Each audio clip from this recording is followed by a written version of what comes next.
This program features live coverage of an African safari and may include animal kills and carcasses. Viewer discretion is advised. Afternoon, everyone. I hope you're having a wonderful day no matter where you are in the world. I'm having a wonderful afternoon. We finally solved the mystery of Princess Tlalamba up here. We've located the kill, a different kill from before, and she's obviously up this marula resting. So that's my plan for today, but what a great start to your safari through the African bush.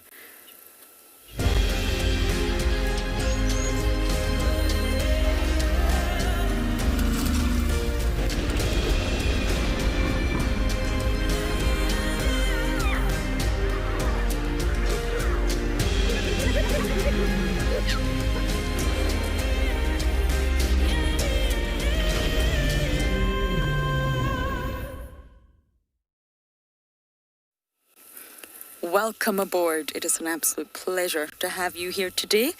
I hope your bellies are all full. And I am so overjoyed that we found the mystery. We found where she went. She's actually got a kill at the bottom of this tree and she's not hoisted it. My name is Lauren and I do have Marcel once again on camera with me. And we found her quite further down south on this road this morning. And she obviously had this kill all along. It is the most perfect marula tree. Look at that 90-degree angle where she can just perch her bottom. And I think it's an Impala. I'm not entirely sure, but it looks like it's an Impala she has. So, of course, before I forget, this is your live safari. You must talk to us. Comments, question, jokes, songs, whatever you please. Use the hashtag WildEarth on Twitter, at FC on the YouTube chat, or head over to the website wildearth.tv/explorers and send in your weird and wonderful questions. The weirder, the better. She's coming down. Of course, on the other side from us.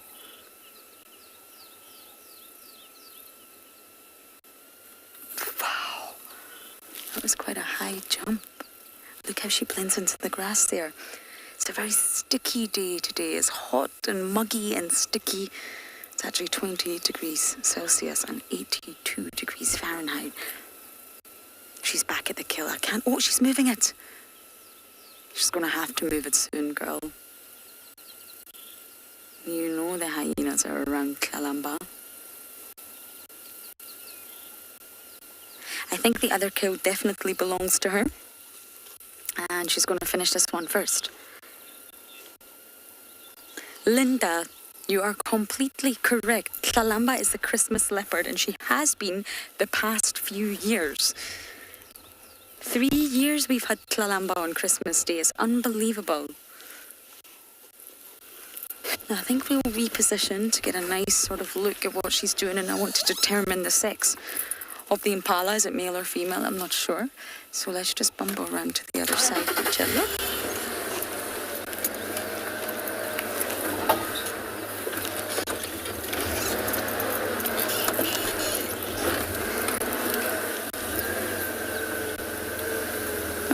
No. I'll just go forward. Stations, I've got Kalamba just off quarantine on the southern side. I'm live right now, but you'll see me from the road. Yes, Tina, she looks so full. Of course she is. Got a huge Impala down there. That's her Christmas dinner. I love leopards in the grass in summer. Kalamba, please don't go into the drainage again, my dear.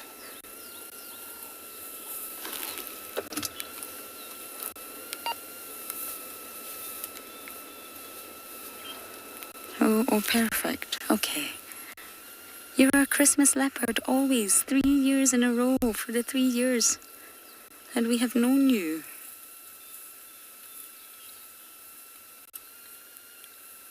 Oh, we're going to sit right next to the car. How obliging.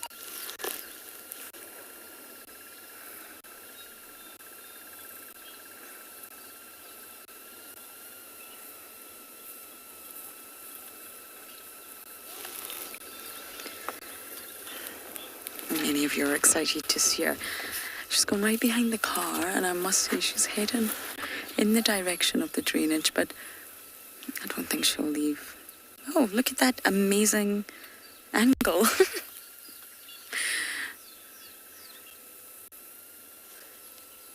I think she's just heading to sleep. I hope she's just heading to sleep. I want to spend as much time with her as possible. I haven't seen a leopard up a tree in a while.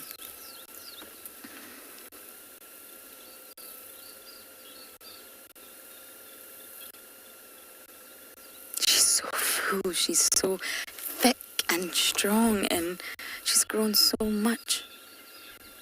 So I'm going to try and reposition a little bit better for our princess here, but you guys are going to go across to Ngala to say good afternoon.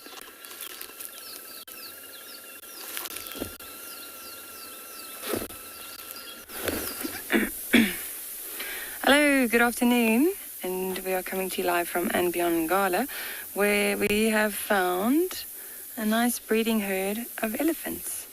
Now, it's quite tough to see them at this stage, but it just shows you how well these big creatures can actually blend in. once we zoom a little bit more, you can see them amongst the trees there. Now, they've found quite a nice little spot here. There's some nice shade in there and really, really long grass. So they've just been enjoying the long grass. We've been sitting with them for quite some time now. My name is Marna, and with me behind the camera is BK.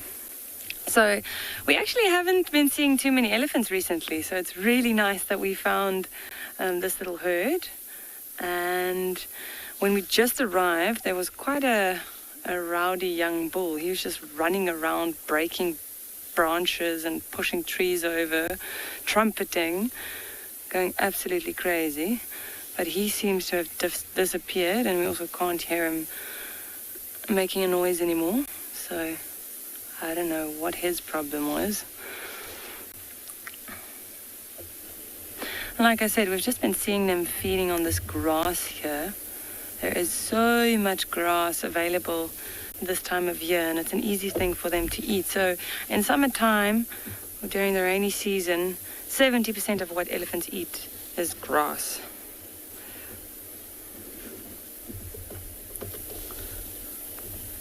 And when it's dry and all this nice grass dies down, then you generally see them stripping the bark of trees or digging for tubers. And that stuff's quite hard on their teeth. And that's generally, when elephants get older and those teeth wear down, that's generally how they pass away as well, is of starvation. So if they look after these teeth of them, then they'll last a little bit longer. Oh, this is good that they're eating grass. And two youngsters pushing each other around there.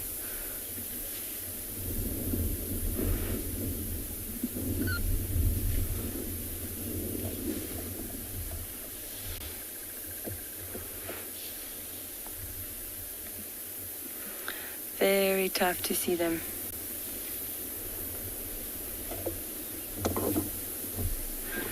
Lucy's asking, why do elephants always flip their ears? Lucy, that is to keep themselves cool. So especially on a hot day, you'll see that the elephants flap their ears quite a lot. And let's just see if we can see through this. Beaker's got a nice shot here, actually. So if you look closely, when he flaps his ears forward, even on that side, you'll notice there are lots of big veins in the ears. So the skin there is really, really thin. So by flapping their ears, they're actually cooling down the blood that's running through those ears before it circulates through the body. So it helps keep them cool. A lot of people think, if an elephant flaps its ears, it's aggressive or it's angry. But that's just a way for them to cool themselves down. What you'll see, though, if an elephant is unhappy with you being around, what they sometimes do is they'll put their ears out just to make them look big, so they can try and intimidate you. But this herd, they seem to be fairly relaxed. They're just cooling themselves down.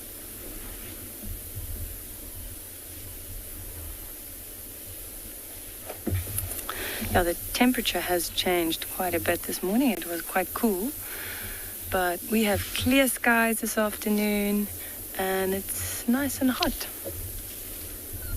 There's a nice breeze though coming through here, so I think that's also why these elephants are in this particular position.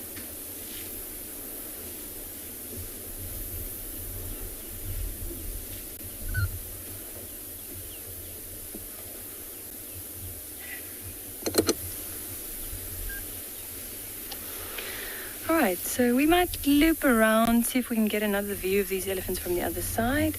In the meantime, we're going to send you over to Andrew.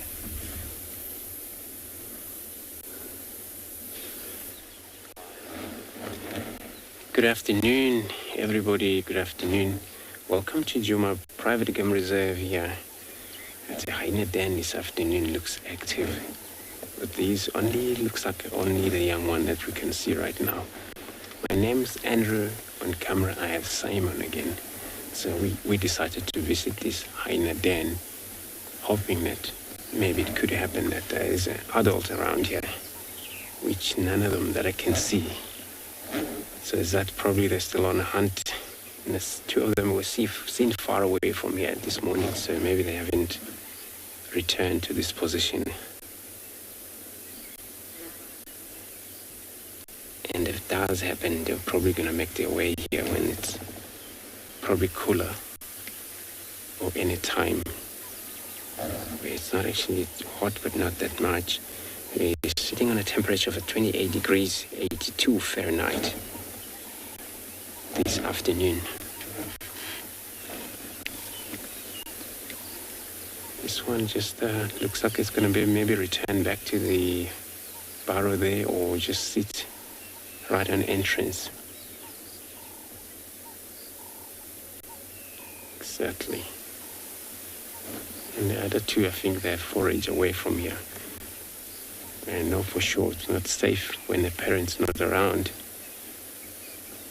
That's why they will have to be close to that entrance. So immediately anything approached, they will run into the den for safety.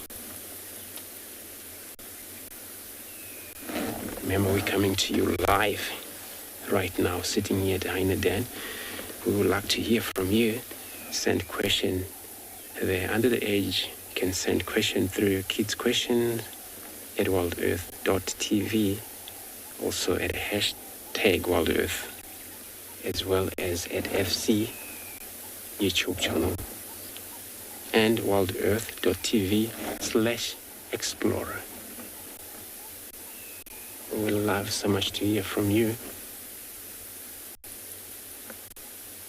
When we're sitting in this kind of like woodland, we always have a feel that we're not alone.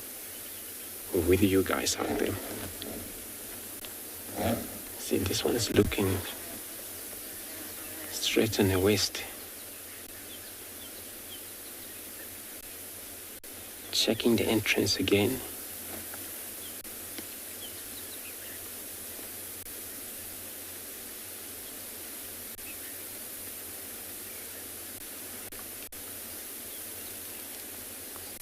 Trying to listening around here. And these are the one, I think they're going to return back there. Or hopefully once they realize it's not safe, they're going to run back.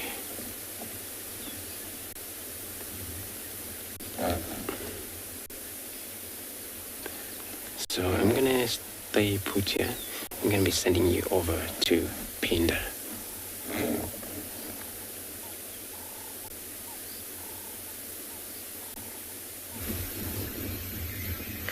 Good afternoon and welcome to andBeyond Phinda Private Game Reserve. As you can see, we have stumbled across a beautiful giraffe sighting. The whole tower of giraffe here just staring off straight at us. It's quite interesting in their behavior. As you can see that they're not doing much except staring. I think there has been something that's given them a bit of a fright. Look at that. Certainly they are nervous about something in this area, and it's quite exciting because we're not entirely sure what it is, and they've been having some skittish behavior, so we've been looking carefully around us. Just listen to that.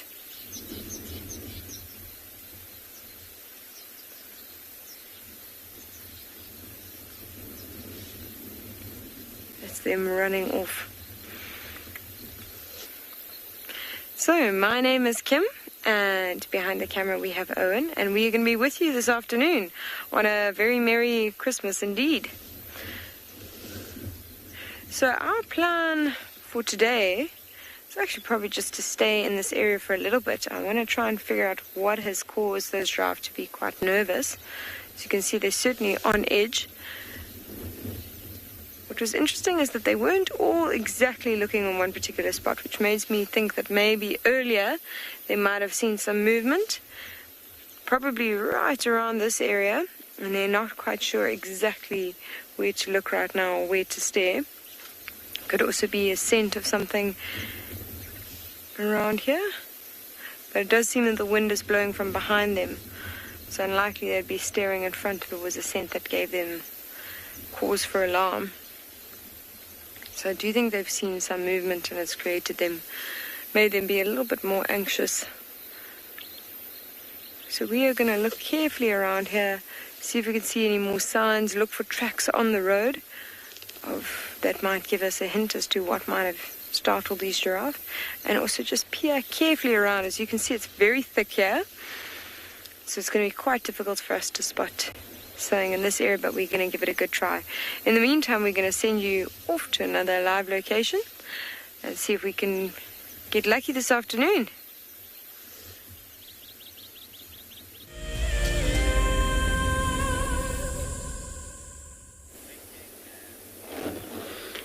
Thanks, Kim. So we're still in here, in this den.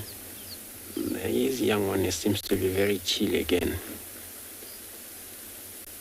And it's so good that, they're all close to the entrance for emergency. At this stage, they still rely on milk, pretty much. They can take soft food as like meat. And whenever the parents return back here, scavenged or killed something out there, they will be able to bring it back into the den where these young ones will play with it, feed on it. But that's how they practice their jaws, get them stronger as they grow up.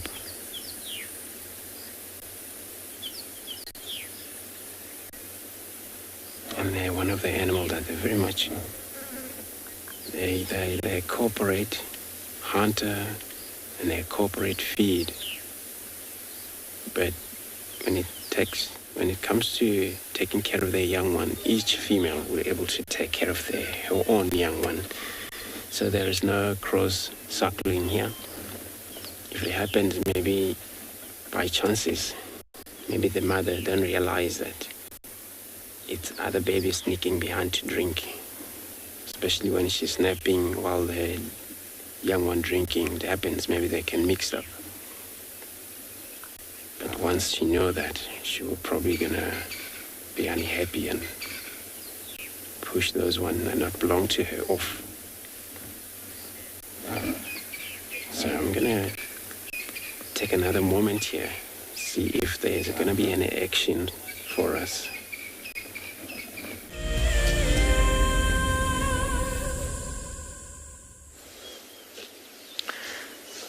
So welcome back. As we are looking for something cat-like in the area, we decided to just stop and explain this beautiful tree that you can see. We've been seeing quite a lot around Phinda. I'm sure you've noticed the stunning yellow flowers that have sprung up on it at this time of year. You can actually hear the insect sounds, I'm sure. There's a lot of bumblebees and bees and wasps that are busy pollinating this beautiful tree, and it is called an African weeping wattle. And it's one of my absolute favorites because it is the tree that my dad actually used to stop and talk about when we were children and going to, our little bush trips.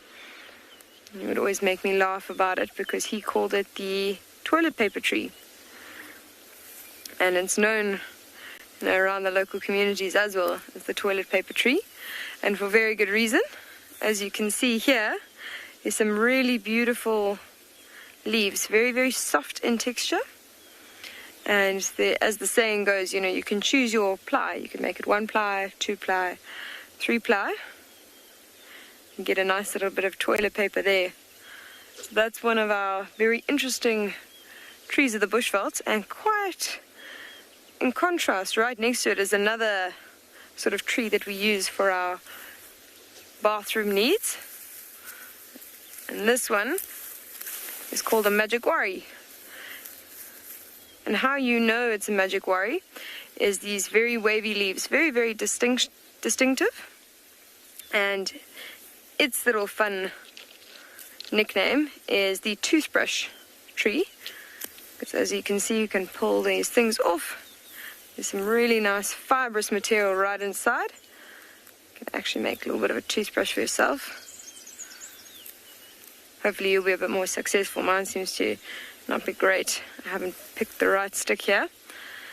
You can see that fibrous material starting to come through, and you just wear that down until you get a few bristles. And you can use that to sort of brush your teeth. And a mixture of ash from a fire actually makes quite good toothpaste. So I'm sure you've seen that charcoal toothpaste around. You can use that. Now, what's another interesting thing about this tree is if you have a look there, a lot of the branches are shaped just like that Y shape. And the scientific name for this tree is actually called Euclea divinorum. And that's because it's known to be a divining tree, which means it is supposed to point you towards water. So you'll take a wishbone sort of tree branch just like this, and it will guide you in the direction of water. So that is quite another little fun fact about this tree. Now, in terms of its sort of beliefs around the local communities, or back in the day when the bushmen used to go hunting, they would actually take a little branch like this and use it as a good luck symbol for when they went hunting. So I'm going to put a bit here, and hopefully we have some good luck here when we're looking for this leopard or lion or whatever kind of predator we think might be around here, and hope that we manage to find something. And let's see if it works. So I'm going to get on the vehicle, and we are going to send you off to Andrew, who's sitting with the hyena den.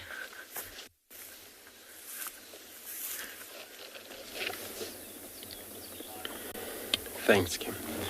So we still stay here put, enjoying our hyena, taking it easy right on that entrance. And they're all hoping that their parents will return shortly or later.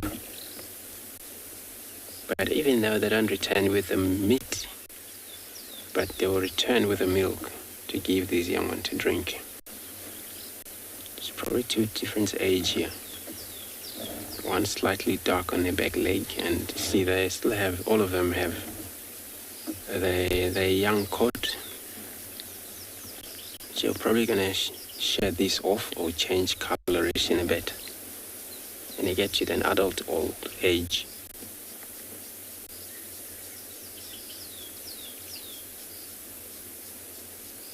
So they can't stop looking around. They're just all hoping that their mother will return here.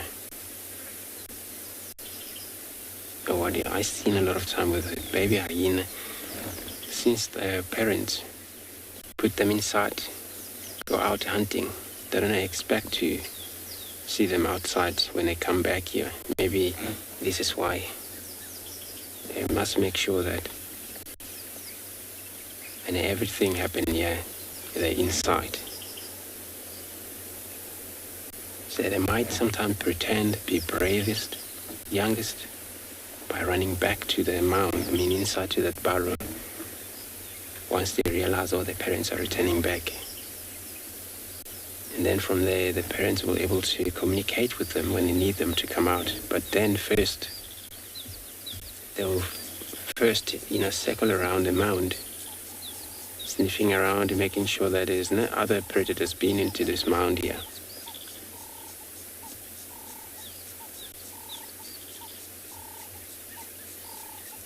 And then from there, if they don't discover nothing, they're probably going to call these young ones to come out. It's safe.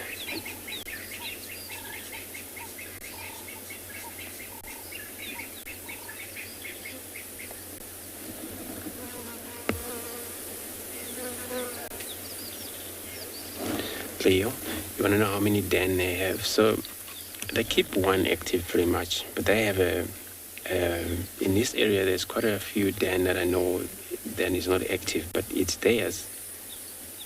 And then it happens sometimes because they form big gland, the hyena, in a number of gland, can be anything from probably 20 sometimes animals, and they're all separated in between small group of maybe 3, 4. Those are breeding, especially female, because mound only occupy. Oops. Not sure. So, yeah, then this mound here, we know for sure it's active for now. in this area. But if we don't find them, if they were ever abandoned this one, there's another one in the slightly western side of us. And then that's what they use as well. And there's one far northwest of the camp, Djuma camp there. And those ones haven't actually been used for quite a while. So the only reason that they switch Dan to another, it's when the one they use, maybe it's got a lot of problem with fleas disturbing them, then of course they gotta move these young one to somewhere else. Or if there is anything that sometimes moving around there quite often trying to disturb them, lions or, then they'll move this den away. Or human. We actually a big threat for this animal. So that way when we're in a car, you can't tell, it's not simple, because they all get used to all things as a car and us as well. But individual, if you would walk around there, they pick your smell up, and then of course they would just gonna move off, go somewhere else. So giving birth, it's in Hyena that gives birth actually was from this clan, but a while ago that. So she gave birth in one of the big dam, which is actually past Kayamanzi. And then we had a chance to actually follow her, but it was not actually directly followed her so much. We were trying to look for something else, but every time, since she was actually carrying her baby this way, so we come across her twice, and she was still making her way back into this area. I can't remember if it was this den, but I'm sure the one in Cheetah line there is belonged to this clan as well. So carrying baby for that far away back to the den, and then it happens, it's got to be maybe one by one at a time, not only at once. They usually give birth to about 3 mainly.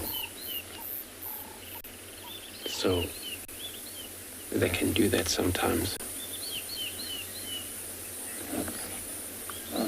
So I'm going to take another moment to have a look at this young one here. I'm going to be sending you over to Lauren with our Princess Kalahari.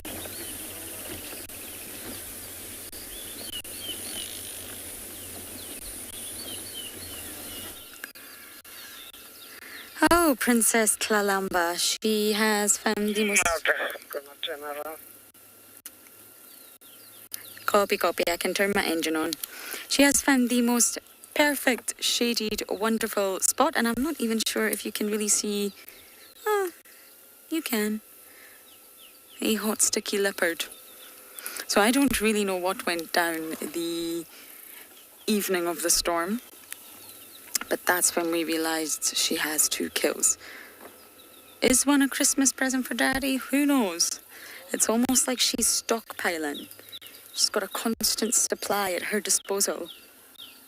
I'm just going to turn my engine on, Marcel, just helping Aubrey find us.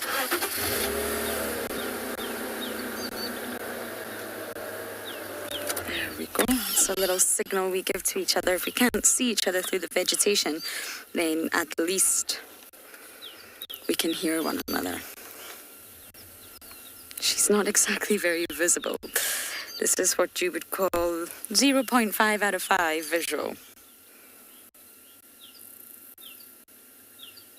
And I'm glad we've got the hyenas on Christmas Day too.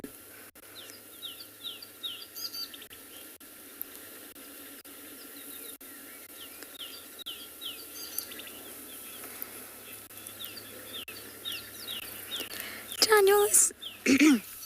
Sorry, Daniel, I just completely lost my voice there as I answered your question. It's really nothing to do with the rain as such. It's not anything to do with sort of the downpour or the water. I believe it's to do with the essence of a storm. So with the storm that we just had, for example, it was incredibly loud. It was so loud, it was so dark, there was sort of really heavy cloud cover, and The lightning, the thunder, it kept us all out. It was actually slightly scary when you're sleeping and you wake up to that. And I think the predators use the cover of the sound, and especially if there's any wind, they can also utilize the wind to mask their smell and creep up on predators, because that's exactly what they want to do.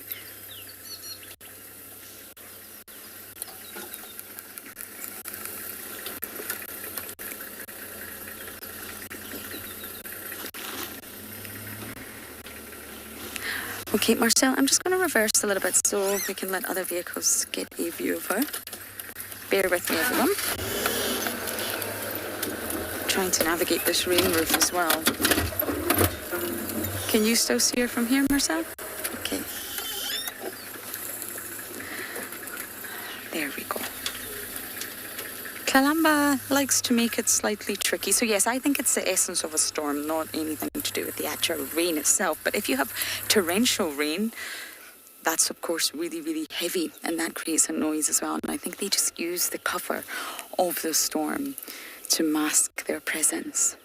Because Sabui and team, the A team, the S team, it's thought that they killed 4 that night, 4 Impala. And as far as it stands at the minute, with the knowledge that we have, Kalamba killed 2. So they must have utilized that storm in some way, shape or form. And most likely the little lambs will be scared. They're young. They of course learn very fast. They're remarkably precocial. But a storm like that would have been scary. I mean, I'm anthropomorphizing, but it must have been. They've got really sensitive ears, heightened hearing. For sounds that loud. I don't want to leave her though. I really want to make sure that we see her get up when it gets a little bit cooler and watch her go back up the tree and feed once again.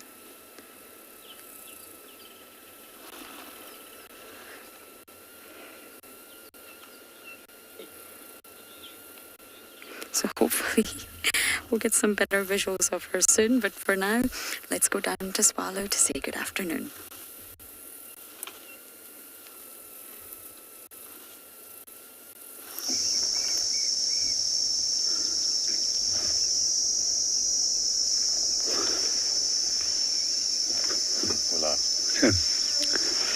Good afternoon and welcome to Tswalu. We are just south of Stoffberg Waterhole at the moment. Good afternoon and welcome to Tswalu. We were just sitting watching a kudu as it moved off out of a shade. We're just to the south of Stoffberg, and we've got a lovely 33 degrees Celsius afternoon, and most of the animals, even the hardiest of them, the springbok and gemsbok, has moved into the shade. My name is JP LaRue, and behind the camera we've got Darby. And this afternoon our main game plan is to follow up on a cheetah sighting that was found earlier this morning, and then from there continue a little bit further north.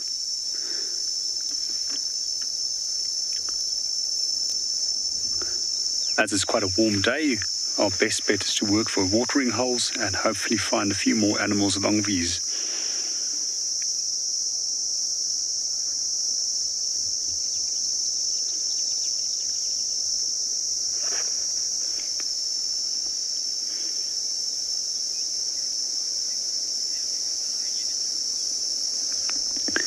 From here, we'll be handing over to Andrew, who is currently sitting with Hyena.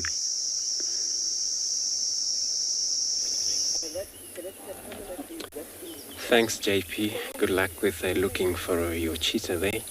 And now I'm now joined by one vehicle as well, so they're looking at the same sighting over here. And this young one is still lying very flat, comfortably. As you can see, it looks like a shadow. It's actually developing there as the sun going down. So there were 3 young ones. Probably another one just returned to the burrow. Probably come out as well. Sure.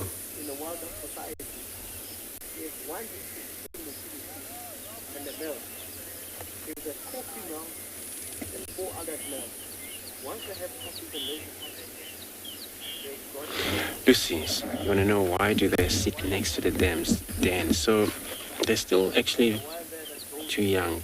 The reason for this, it's actually for safety. And then, as you can see, the entrance is right there. So anything that would happen now, they will immediately, there's a chance that they will survive because they're just going to shoot into that hole. And for that, they're going to make sure they don't wander around too much, because then there's a chance, well, sometimes lions move midday. Leopard as well move midday, like our Princess Kalahari on the other side. So it happens when they're not actually close to the den. If they ever get spotted, they're actually little animals. They're still too young to survive, from lion and leopard. So it's so important that they don't move far from their den. And then they would manage to get back to the den safely if it's necessary. But you see, their mother don't let them do this, coming out when they're out, because of these kind of other bigger predators. And they won't cooperate with the lions or with the leopard. So wherever it is hyena, the leopard, it's far, or lion, it's far, even though they can see one another. Because these animals we're looking at it right now, they always behind the cat, but relying on taking remain of the flesh or remain of the carcass that's left by the big cat. Sometimes possibly that they will steal from them. So I'm gonna move now, making space for the others to respond to these cubs, and then probably will come back while I'm taking you over to Lorraine with her Kalahari again.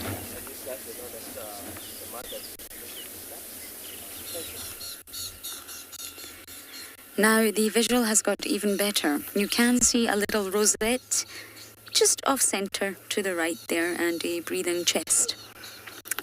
I'm not leaving, no. I'm stubborn. I'm determined to spend more time with Kalahari here and see what she does once that sun starts to give us some relief. But I do have some new science alert. Panthera are actually the organisation that shared this science, and it was involving diets. So they used around 3,000 kill records. I don't think it was quite 3,000, but it was almost at that mark in the Sabi Sands area. And what they wanted to know was whether individual leopards specialised their diet. Do they have a preference? Are they specialised, or are they really completely opportunistic? Lots of studies say they're very opportunistic. They have 92 different prey types in the sort of low veld area. But is there a sort of individual marker at play here? Oh, hello, I see you peeking at us. You see her, Marcel.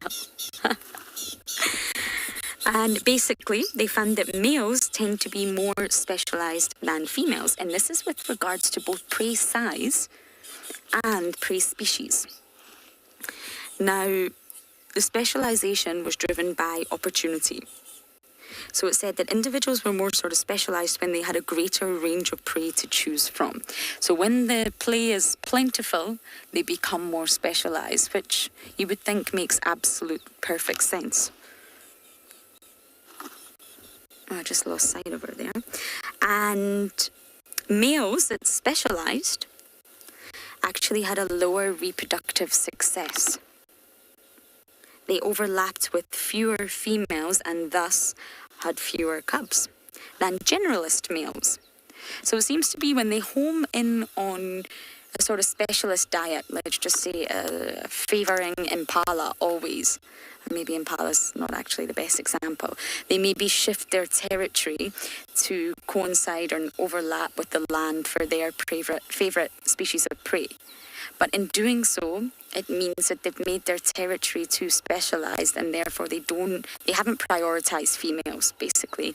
And they have fewer females within their territory. Generally speaking, the minimum is 3, and therefore they have fewer cubs.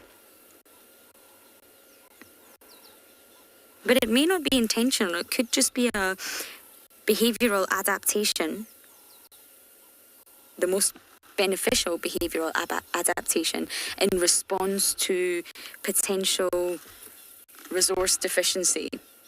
It could be cued by many other factors, environmental changes, resource changes, and therefore it leads them to change or shift their territory, should I say, and go on to a more specialised diet.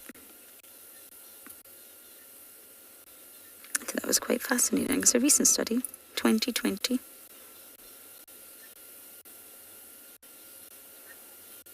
They published a lovely little newsletter with lots of science, and males are more specialists than females.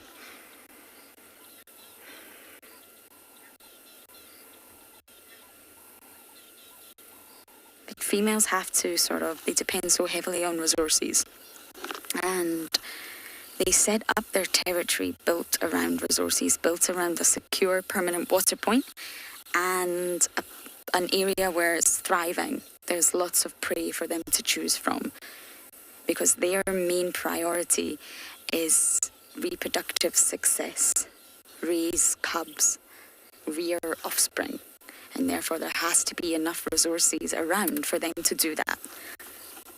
Whereas generally a male's priority is, of course, the ladies. Set up a territory where you can get more ladies within your territory, and therefore you can mate with all of them, and therefore you will have more offspring, and your bloodline will continue to filter through for generations. At least we can see more than just a few rosettes.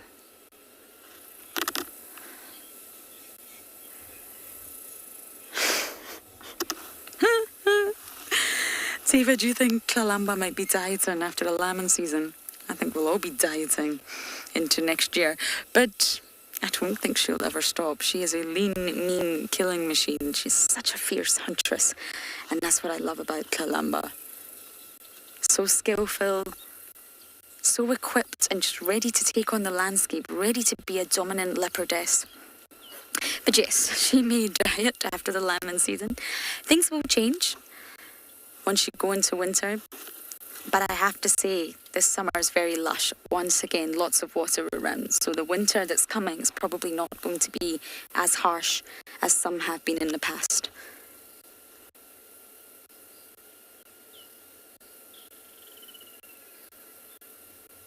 We've had some tough winters out here when summer didn't deliver, but last year's summer over-delivered, and once again it's delivering. So I don't think the winter will be too stressful, but of course, things will change. So she's stocking up.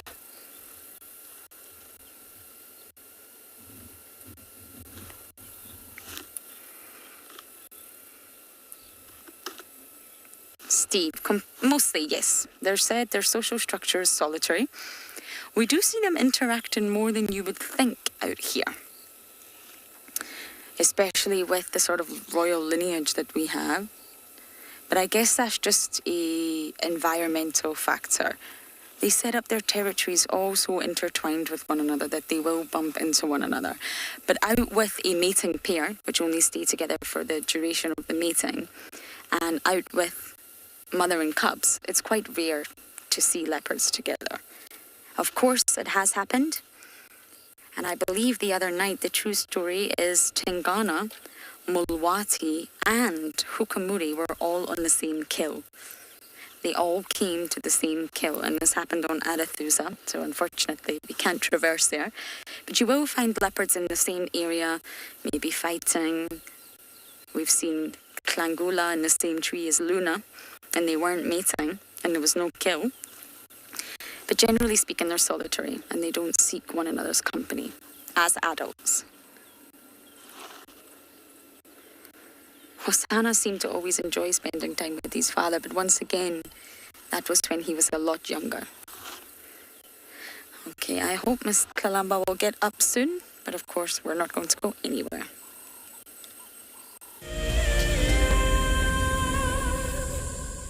WildEarth is launching our brand new Explorer program with an opportunity to win a very special WildEarth expedition. The lucky winner will get a behind-the-scenes WildEarth experience at the magnificent and beyond Ngala Tainted Safari Camp. The prize includes a 3-night stay for you and a friend with a chance to sleep out in the unique Ngala treehouse. Become a WildEarth explorer and stand a chance to win this and many other prizes. Terms and conditions apply.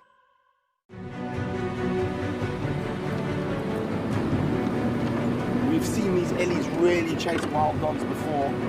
Let's get into spot. There we go, there it comes.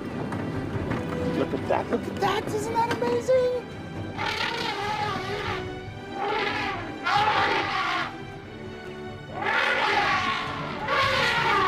Expect the unexpected here on WildEarth Daily.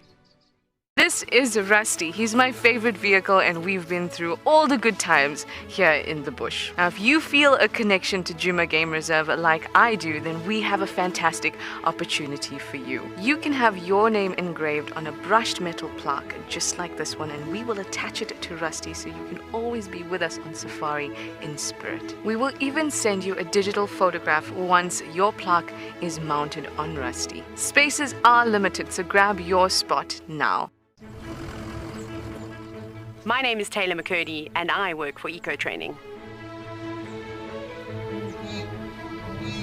I love hearing from all of the viewers. However, I particularly enjoy those of you who have been watching for a few years. Your questions are just so advanced and they really get me thinking. If you'd like to ask a question on WildEarth, you need to register on our website. Once you've done that, head to the live safari page and submit your questions below the live feed.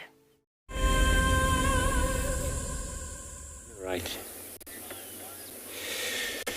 Thank you very much, everyone. So we now find one of the beautiful antelope in this bush, where it's a kudu. I'm not saying the other not beautiful, but this individual, you can see a beautiful stripe. The female and the males, they all have same color.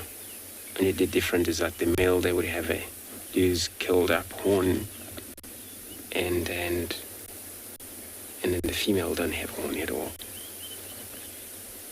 But we look at these ears they have, it helps them to pick up hearing so easy. Very sensitive movement through the bush, they will be able to pick it up because they have such massive ears to do that. And they spend a lot of time in this wood, and sometimes you find them in a thick river due to their diet, which is they browse quite a lot.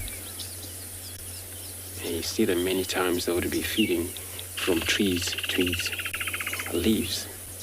Even in the winter where it's no green out here, but they spend a lot of their time into these bushes. And they still feed on the very much end of the twigs of the trees, branches. Remember, they also ruminate as well. One of the ruminates as well, where you find females grouped up in a number of probably 10, 4, maybe 15 in a group. But also male, they kind of like in a small group of a bachelor males, where they're one of the antelope that they're not territorial.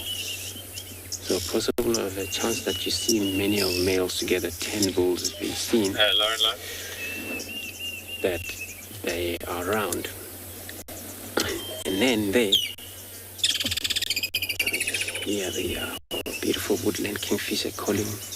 Just can't see it, but it's calling right there. So when in a bush, they rely on any of the calls, birds' calls, and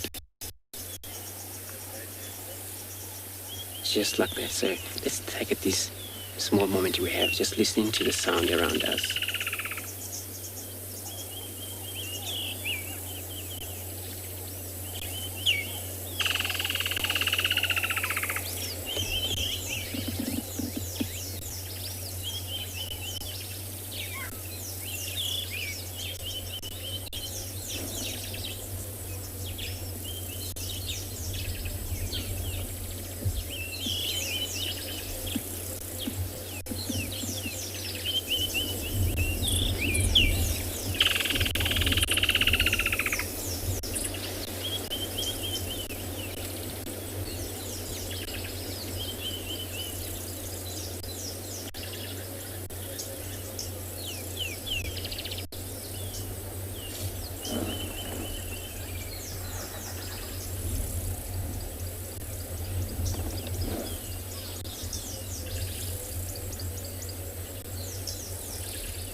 Obi is saying it's such a beautiful marking. It's true. You know, a vertical stripe. So when you look at this antelope, looks like it's been kind of like a milk run over from the top. Looks like somebody just went with a jar of milk, pour from the neck all the way back to the tail, sort of make milk go down in a bit. But, you know, a beautiful marking, beautiful coat as well. So you're very right, I agree with that.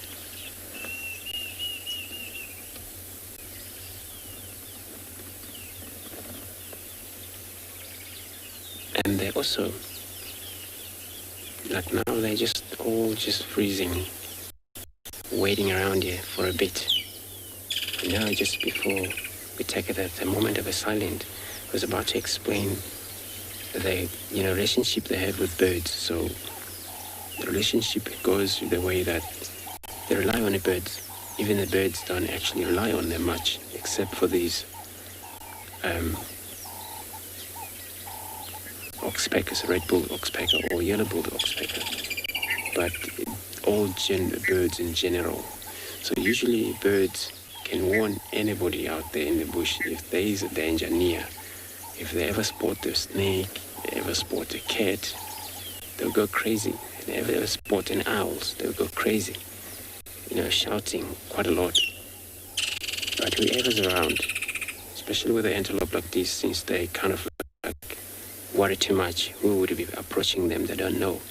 They actually rely on birds just to,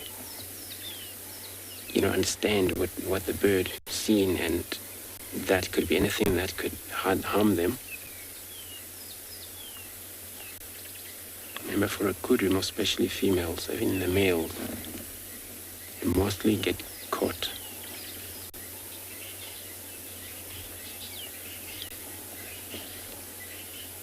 You want to know the difference of vocalization? I'm not sure. I only know one that is actually barking like a dog almost.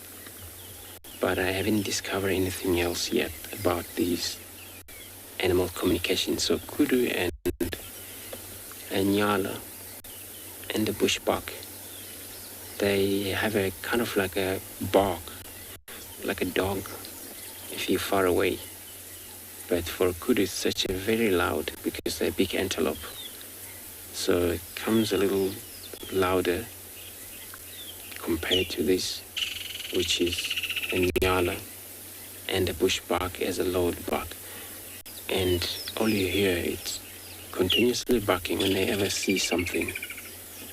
And they will bark 3-5 times if whatever it is close by. They then make sure they already sure about what they have seen, what it is, or you go there, you're definitely going to see what it is.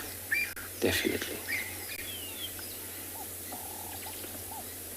It's amazing. While we were watching this young one, what you're seeing back there, trying to curl the tail up, what you only see, it's white underneath. So most of the antelope, they got to have a follow me sign or follow me mechanism when they're moving through the bush, especially at night, running, as a group. And they were able to keep in same number, as they go. But because those on front, they give sign for those at the back by visual of a white under the tail. If they ever lost, of course they will lost from the action of running. But that's the reason for them to able to follow one another, especially when they run. They need to rise their tail up, curled up a bit, so that you can see the white.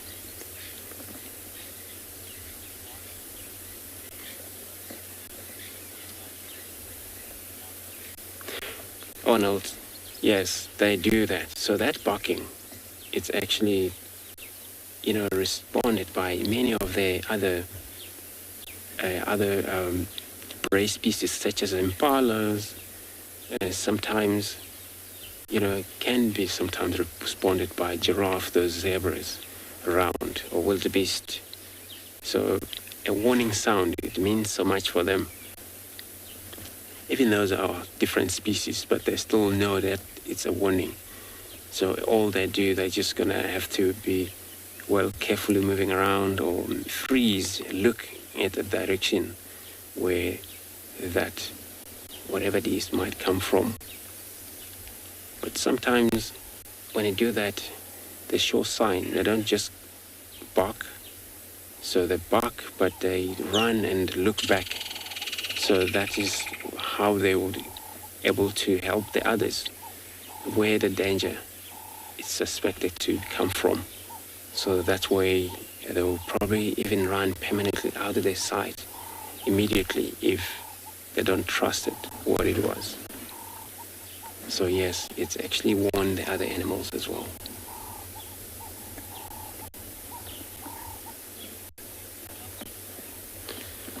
So I'm gonna move.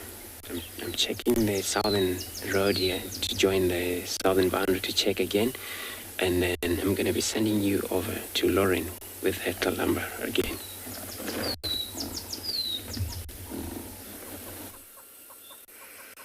We're still in the same position. Marcel, myself, and Kalamba. Nobody's moved. But are you ready for some other science? Leopard science.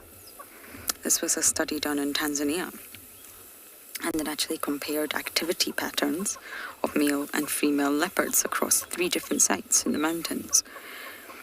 And what this study found was that males were actually most active during the night, completely nocturnal, whereas the female activity actually peaked around sunset and sunrise, so that's crepuscular. So yes, nocturnal, but the real peak in their activity was when the sun comes up and the sun goes down. And what they did was they took this information and they compared it with the activity of other predators. And the results showed that female leopards were almost completely inactive in this specific area when the hyena activity was at its peak. Fascinating. And of course this suggests, and I merely say suggests for this specific area, I'm not saying it's across the board, but it suggests that smaller leopards, maybe not Kalamba here, are more impacted by hyenas and more affected by kleptoparasitism, that they completely avoid being active in the hours that hyenas are. It's another study from 2020. A lot of focus on leopards this year, which is a great thing. And the world almost came to a standstill this year. Maybe not all at the one time, but in science they're referring to that as the anthropause. There was lots of gaps. Yes, it was awful. It's been such a challenging year for almost everyone I can imagine. But there was definite opportunities to just take a little bit of a closer look into science. Why not study? If you're stuck in an area, why not just look at things from a different angle for a while? There's lots of fascinating studies that have actually resulted from it, and they're calling it the anthropause. There's lots of studies done into birds and bird calls. What happened when areas came to a complete standstill and there was no humans were visiting, there was no traffic? How did that affect the birds' calls? And it's fascinating. A lot of results to the surface. One particular study, I can't remember the species of bird, it will come to me, I promise, that showed birds actually have to scream almost at the top of their little lungs to call to one another during normal everyday life. But as soon as everything came to a standstill in a specific area, the birds were able to reduce their volume, if they like, because they no longer have to shout over human noise pollution. And this has now been proven. Just by having that gap in human activity, they were actually able to prove that birds have to adapt to our presence in order to be heard.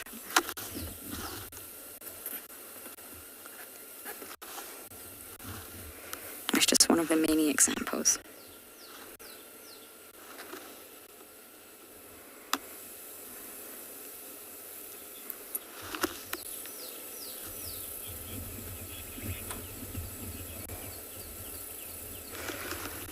Jared, you just need to repeat that question one more time.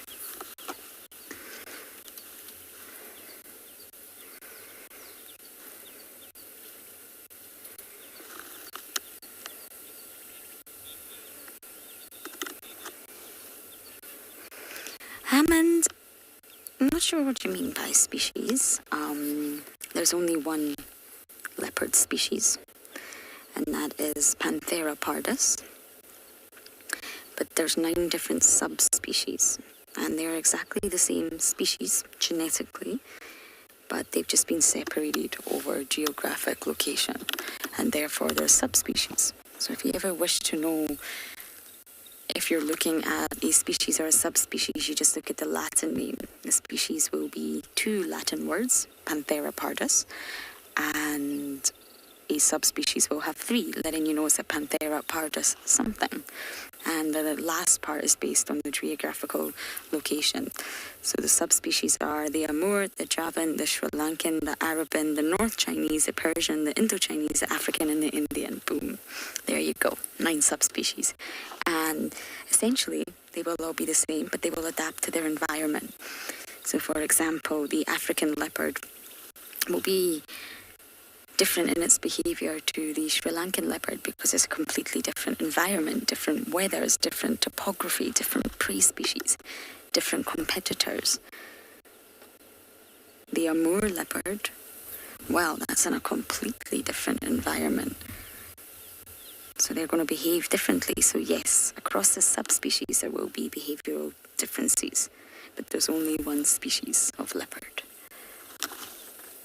It fits into Panthera, the genus Panthera. You've got the lion, the leopard, the snow leopard now, the actual leopard, and the jaguar. That's your 5 big cats that occupy the Panthera genus. So they're all very closely related. But in answer to your question, yes, there will be behavioural differences based on their environment. Okay, I think Marcel and I are very lucky we left our rain roof on for shade because we're going to sit here and you guys are going to go across to Phinda.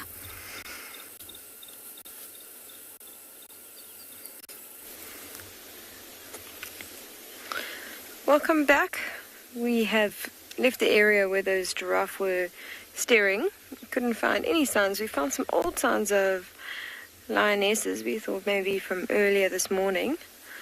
They seem to head away from that area and we've lost the tracks in the meantime.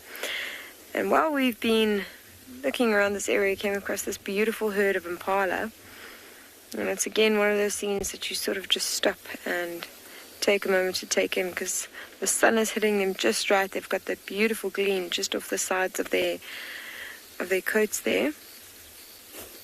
And it is a lovely, massive herd of impala. You see there's a little nursery or creche group right in the middle of all the lambs. One on the far left, back left, is actually busy suckling. Oh, the mother just had enough. She's just moved off. And you can see the 2 in the middle, right in the middle of that group, are busy grooming each other. It's quite to see the size difference between those 2. Look at all those lambs. Now, they'll be born anywhere from the beginning of November to now, and a few will actually even be born in January. So that's why we can see quite apparent size differences. Because you see they'll be born anywhere between those times. Now what they do is they huddle all the lambs together sort of for safety in numbers. So that if a predator does spot their lamb, the chance of it choosing that individual lamb is a little bit less than when they're all huddled together. What they'll eventually start doing as well is they'll push the male lambs out to the outer edge and the female lambs will stay in the middle. That's why we see a little bit of a trend that we find a lot more female impala than in male impala. It's one of the reasons. The other reason is that male impala during rutting season use a huge amount of energy, and they also lose a lot of conditions. They're highly preyed upon during rutting season. And they run around doing that very loud call, and they stop grooming themselves, they stop feeding properly, so they become far easier prey.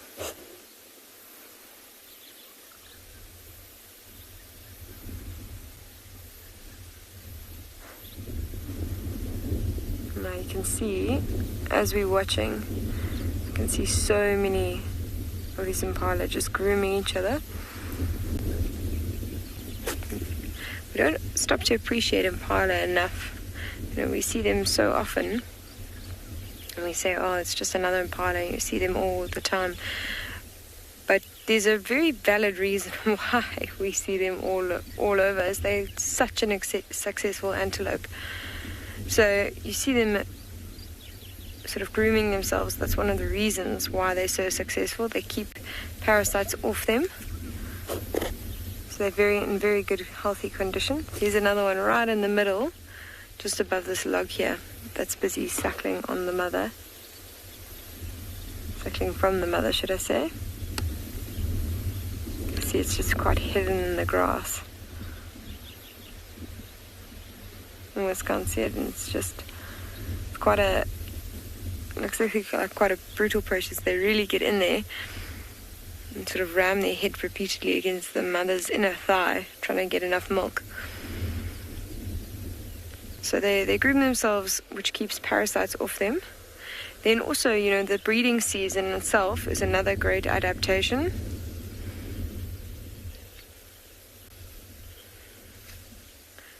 PKO, thank you very much for your question. Now, this being outside of rutting season, there isn't a dominant male. Now, if we have a look, there's quite a few younger males off to the left.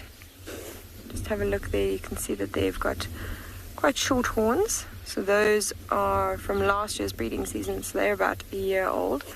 And then if we look at the one closest to us on the right here,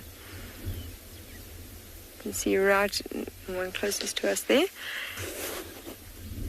See, his horns are quite a bit longer than the one to his right and to his left. So he's actually from the breeding season before, so 2 years ago.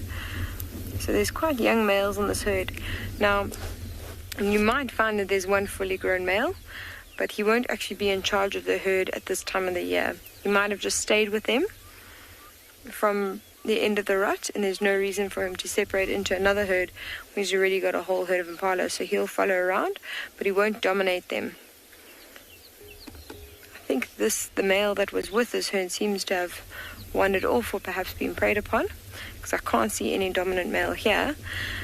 But yeah, they'll have to wait until the next rutting season, and then you'll start seeing that the males will start herding the females again and start becoming territorial. In between rutting seasons, there's no reason for them to actually expend so much energy being dominant, so they'll rather just follow around the herd just for safety and numbers. But that was a really good question.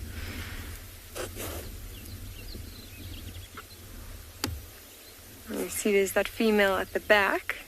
I'm just watching her. She's just to the left of that wildebeest. You can see how she's picked her head up. The ears are wide. She's definitely spotted something that she's just having a good look out for. And then look at how their heads all picked up at that time. One of them rushed off. Now, another reason why they're so successful is that their senses are absolutely unbelievable. They are very, very alert animals. Very highly alert. And in fact, all their senses are fantastic. They've got really good senses of sight, very good senses of smell, very good senses of hearing.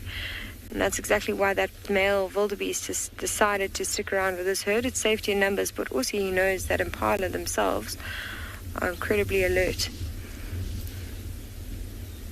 So often when we've actually been sitting watching a predator of some sort stalking up to a group of animals, we see impalas in that group more often than not.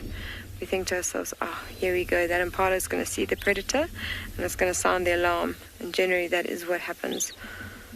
But she has seemed to have decided whatever she saw was probably just a bit of grass moving, or maybe even a warthog running across the plains behind us. She's decided it's not a threat and has carried on feeding.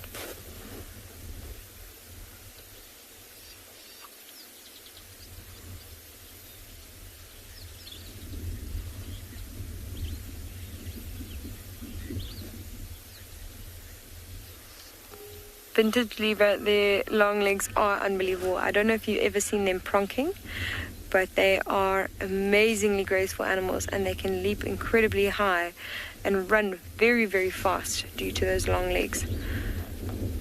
So this makes them another adaptation that actually helps them survive. They're very, very quick. You'll see once one sets off sounds of the alarm, if something chases them, it's like a cannon went off. They just bolt in any which way. They try and stick together as a group as much as they can. And what I've seen before is the pride of lion that was setting up an ambush. The one started chasing a whole herd like this straight towards the lions that were setting up an ambush, and the one impala in the front managed to spot the lion just in time, turned direction, gave a call, and you saw them all follow very fluidly behind it. It's like a river of impala. It was absolutely stunning. Like there's one walking quite close towards us.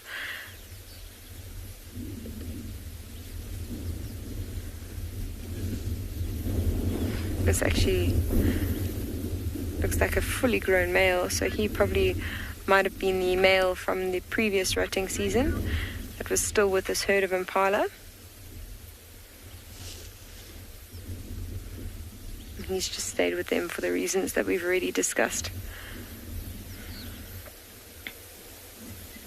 You can see how just like cheetah, in between their feeding, they often put their head up and have a look around, just scan the area before they carry on feeding again. So we are going to send you over to Andrew, who's managed to find some rather large animals over on his side.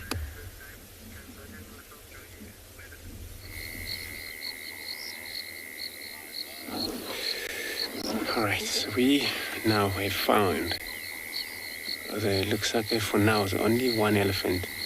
Can be more because of the bushes that has actually already taken places in that area. So there we're looking at on the other side is a river. So it's happened that could be more. Looking at the female, so it makes me think that there has to be more of elephants in this area.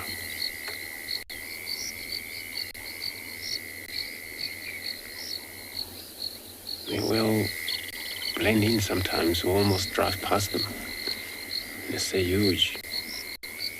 By chances we just saw a little bit of movement, and when we stopped, we found it's an elephant. And they're so quiet. When they want to, they can be very quiet. But when they're upset, and they can be very noisy sometimes. Trumpet, grumbling, rising their heads up. And they have these young ones.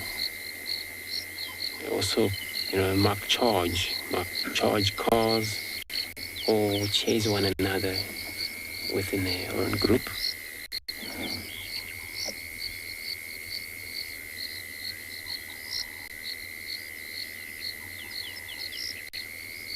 Such a massive body animal like this, it makes sense that I have to stand and feed all hours.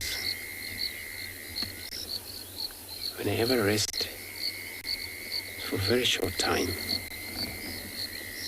maybe an hour during that hot day, you find them under the trees, but these young ones, they can go straight on the floor, lie down, and some others, those I feel like it's okay for them to do so, they can also go down and lie down. For about an hour, maybe 45 minutes. If it's cooler, they have to stand and feed again. At the end of the day, they need 250, anything from 300 kilogram a day, food a day. So those are big one.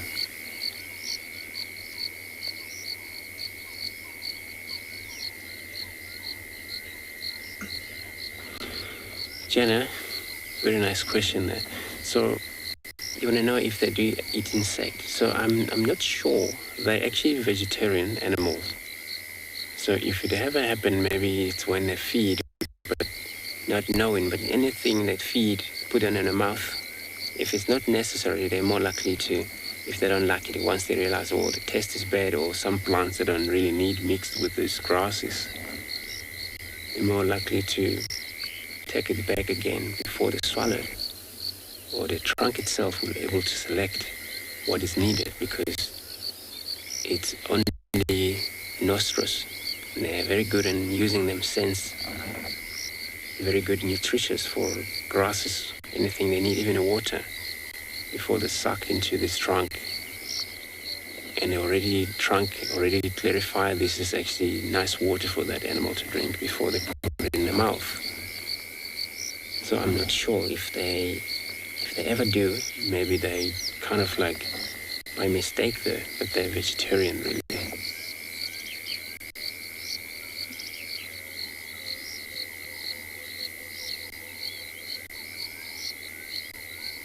What do I think we've seen today? We've seen actually quite a lot this morning. There's a herd of elephants that we spent time with. There's also a lot of females there and the young males. And this one as well, we're looking also at the female that probably more to come out. So I'm going to take another moment here, have a look at them, what I'm with, and I'm going to be sending you over to Tswalu.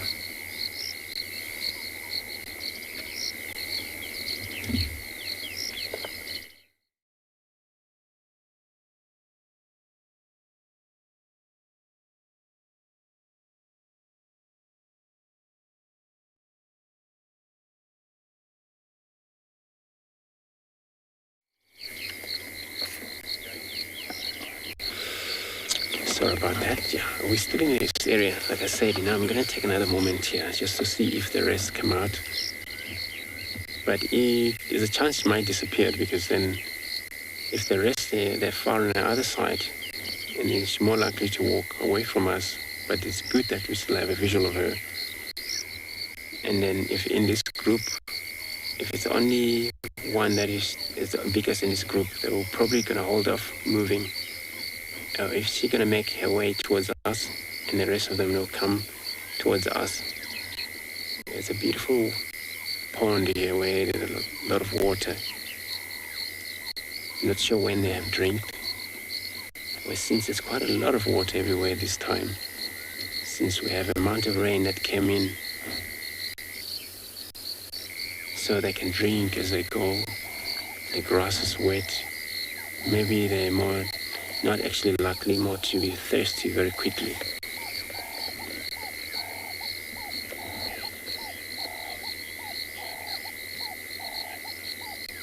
For instance, so you want to know what age do the elephants started to feed on a solid food. So I'm going to double check on that, but I think it's anything from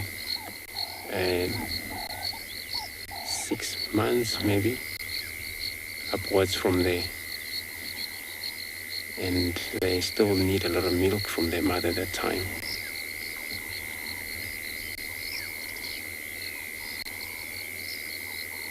So the young one remain with their parents for a lot of time. And she may tolerate, while these young one already 3 years, 4 years, conceive from there, while these young ones still under 4 years old, but they still need their parents to take care of them. Looks like there's another one coming out. Oh, this is a lot bigger than that. Or can it be a similar size?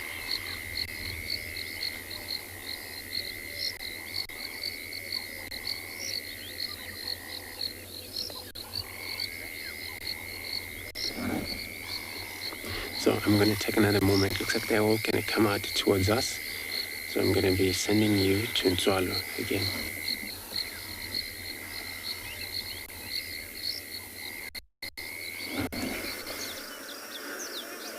Good afternoon and welcome back to Tswalu. So we did go to follow up on our last position from the cheetah from this morning. Unfortunately, they gave us the slip and we decided to start looking at activity activity. So we're back at Stoffberg Waterhole. There's quite a lot going on here at the moment. There's a number of insects in front of us, ranging from bees.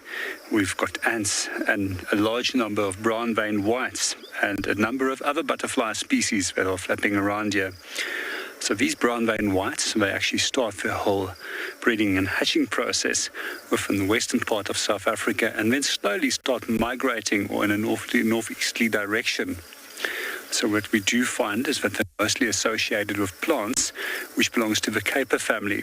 And one of these that we have in the area is called the shepherd's tree, where they will lay their eggs on, and their larvae will hatch on that, and from there on, the next group of butterflies for the next year will hatch from.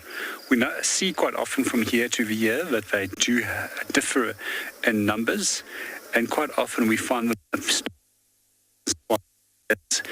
migration of these butterflies are wrong. Also, if we just pan onto the opposite side of the dam, there's also a number of black-winged stilts, 2 of them there. Birds with a dark black upper part and a white underpart and incredibly long red legs. These birds are actually known to have the longest legs relative to any other bird in terms of length.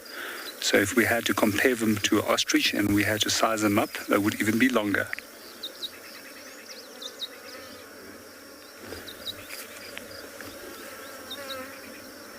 Black-winged stolt.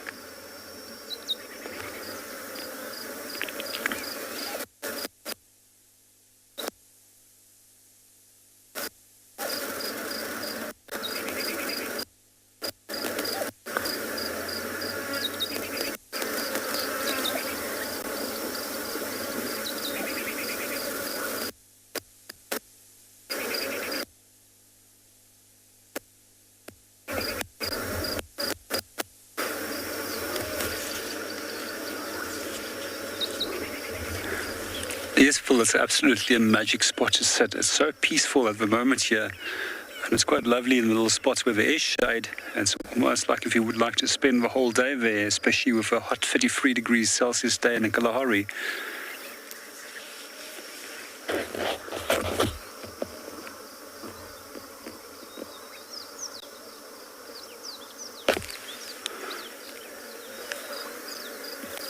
Quite often, just by sitting in small little water holes, it's quite amazing what you end up seeing.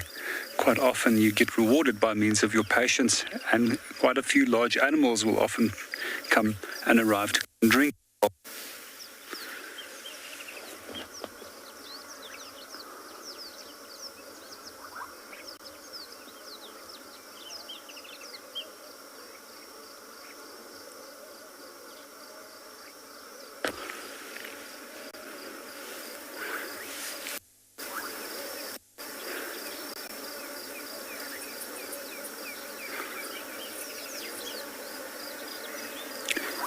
We're very fortunate to have a good cameraman like Davy.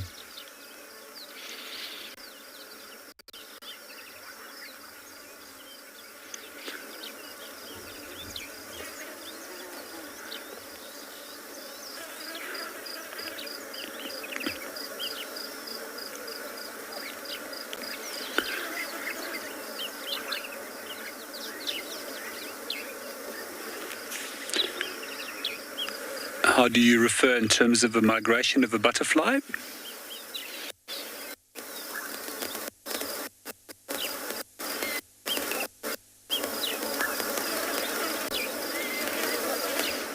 Yes, it seems to be an annual occurrence where they repeat this migration year after year. But it's quite interesting. It's never returned. It's always a one-way direction that they follow. So the larvae that will hatch and then turn into butterflies will repeat the whole migration the next year again.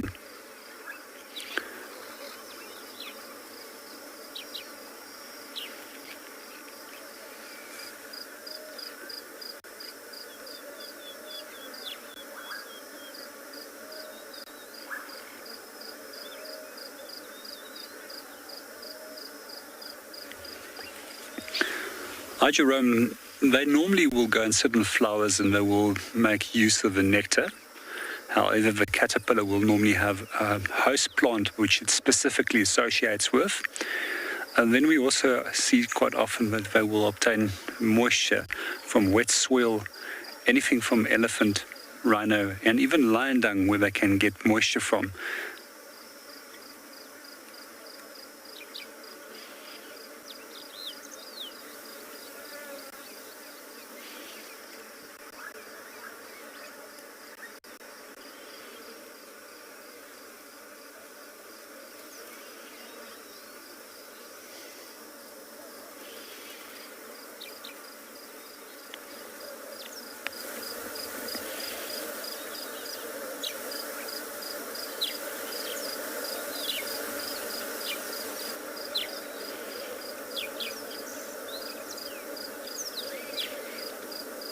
We're just going to continue sitting here for another short while and see what will come to a waterhole, and then we'll be back with you a little bit later.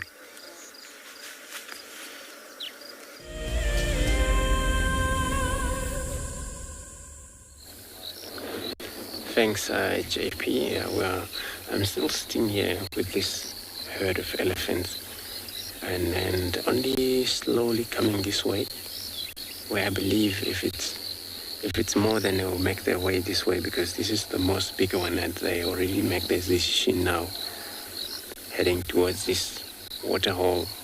Not sure if they're gonna drink now or if they already had a drink. It's been actually a long day for them, moving around in and out in this area.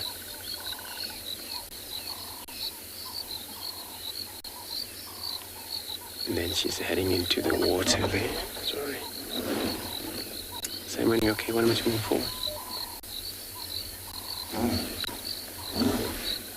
So it looks like, yeah, she's gonna take a drink there.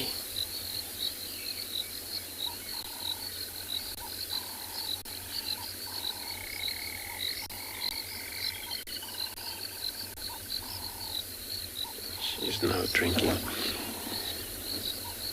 So female and the male will also both have temporal glands, what you see sweating in there. And that secretion that's coming out called temporina.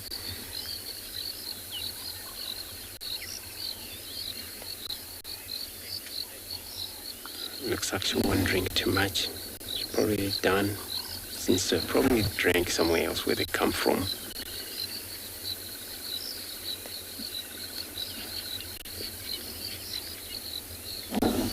Looks like she's gonna stay in that shed. So I'm gonna, if they don't come out all of them, then I'm gonna try search for something else.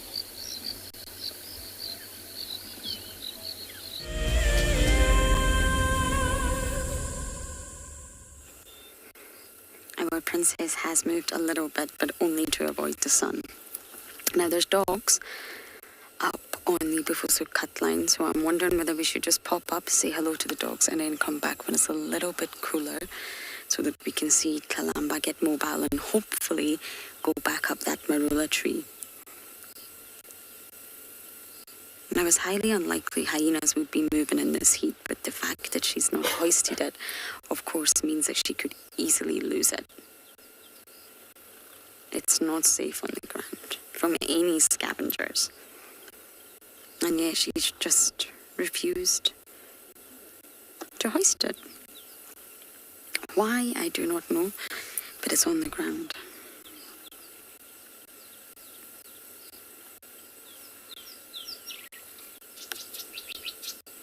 And of course, summer is just a buffet for the predators, it really is. First the impalas, then the wildebeest, and then the kudu in February. Marcel, we've got a beautiful dragonfly, but I'm just wondering if the pole's in the way. Are you able to get 11 o'clock? Or do you think that pole's going to get in the way? I'm trying to pepper the sighting with a little bit more than Kalamba's belly.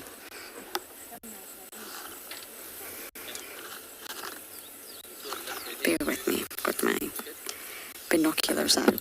She must be so uncomfortable right now.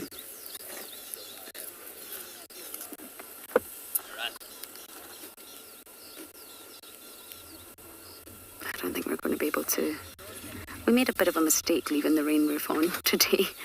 It was cloudy when we came out, I promise.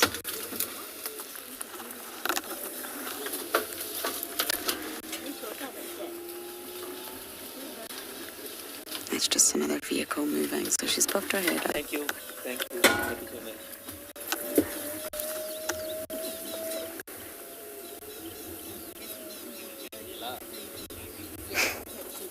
Miss Sunshine, no, not ever will I think that they will meet, but maybe it's biologically possible if they're in the Panthera genus. But most species, I've had a few questions about interbreeding. If all species could interbreed, especially when they're in the same family or the same genus or the same grouping, it would completely threaten their genetic integrity and we would absolutely lose that species. They would mix DNA and therefore the numbers of the original species in question would completely dwindle. Jaguars are found in South America. So I'm not sure if biologically it's possible. But I don't think they ever would.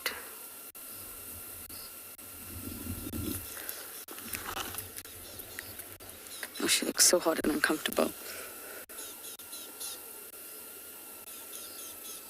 This is the hottest it's been since that storm.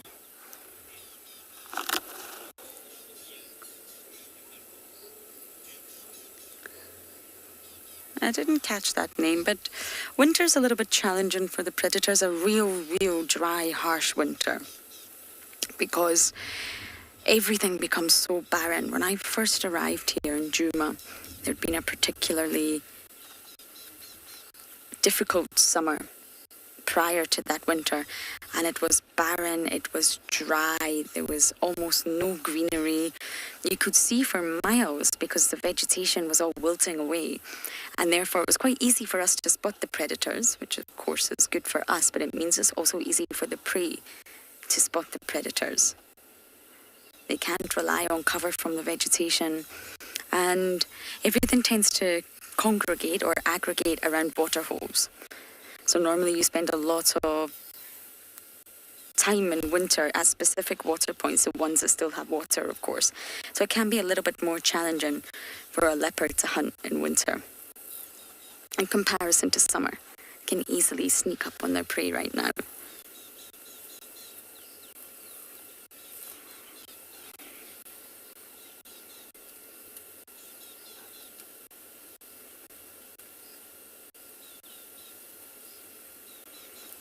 But leopards have adapted for the life of being camouflage.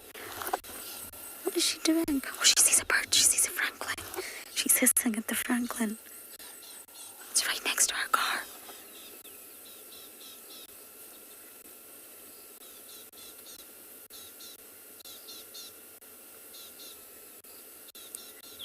Look at that.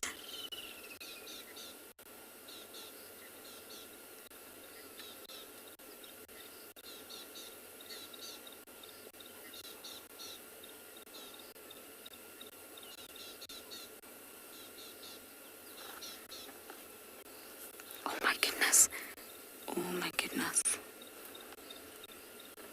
They don't know she's there.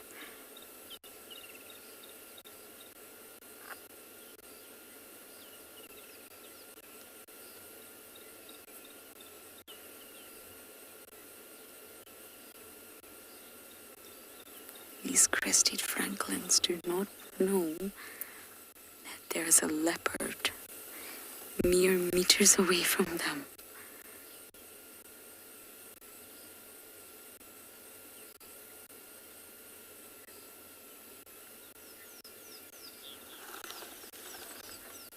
She's in pouncing position. She might just pounce for fun. She has got 2 Christmas dinners after all.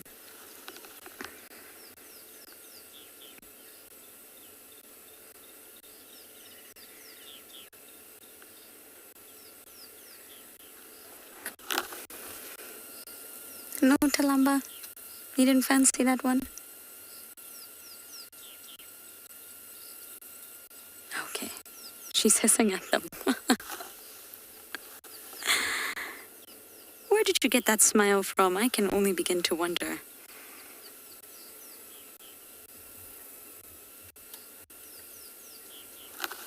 They will make the loudest noise if they end up walking into her. Be prepared. Many of you are saying this could be her version of a Christmas turkey. I wouldn't put it past her. Everything catches her attention. They're very, very close. Oh, they're walking in the opposite direction now. But they're very vocal francolins. As ground birds, they have to be. And they didn't spot her.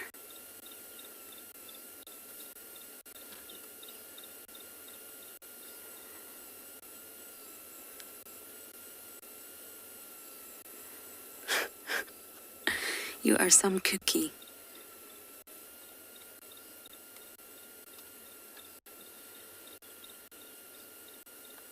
It's so lovely watching her become territorial, watching her saw, scent mark, scrape, claw, just vocalize, patrol. She really transforms. And female leopards are pushed to independence sooner than males. Normally 6 months sooner. Now she's gone for the flies. Oh, the entertainment never ends. We're going to sit here and enjoy our princess while you guys head down to Tswalu.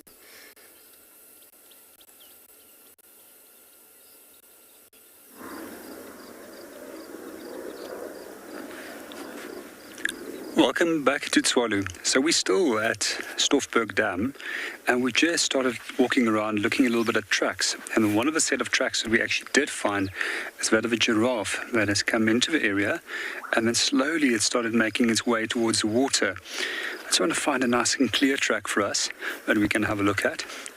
So if we come and have a look over here, here's one of the feet over here. And if we look at this length, it starts right over here and it ends over here. And then there's a clear split in the center of the track, which tells us that this is an even-toed ungulate. So the whole design of this foot structure is actually to allow for fast running. But in the case of a giraffe, these feet, combined with their incredibly powerful legs, are also very effectively used as weapons against predators such as lion. Just one of the features that I would like to point out with giraffe is that they often leave a little rounded impression of soil that accumulates in the front of the foot. So as we start walking off towards the water, we can see that the giraffe has moved over here, and then over here, and here there's another footprint. So quite often when giraffe do have to drink, they approach water very cautiously, and when they do get to the water and they're 100% sure that it's safe, they will actually almost do a little 45-degree angled split like a ballerina, and then tilt their heads forward to start drinking.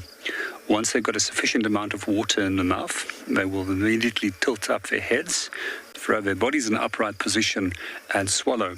So they'll repeat this action until they've had a sufficient amount of water. So we can also see once he's finished over here, the tracks of a giraffe goes out again, and he moves off away from the water to go and feed or to go and rest somewhere in the shade.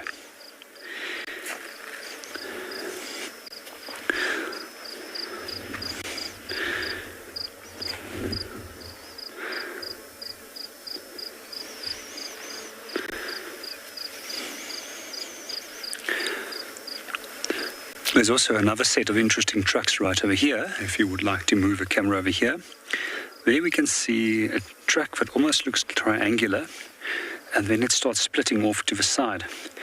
And this is actually from a web from Egyptian geese. The track is actually pointing in this direction. So here we can see the divide between the webs and the feet, and a slight marking at the edge of the nail on the toe. Another track for Egyptian geese right over here.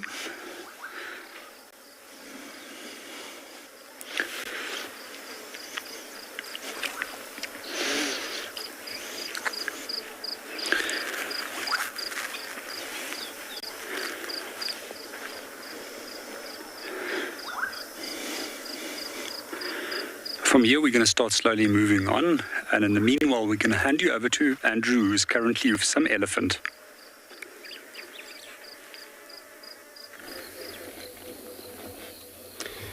Thanks, JP. So I actually delayed to move on because of these elephants now. As you can see, one of these young one also trying to drink. So eventually one female came out with their baby. And the rest of them, I think they're still in the wood.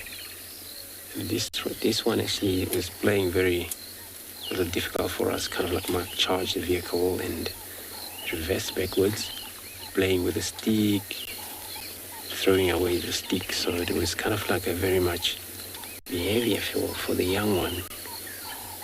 And especially when they got a company that they seems to be trying to play with it.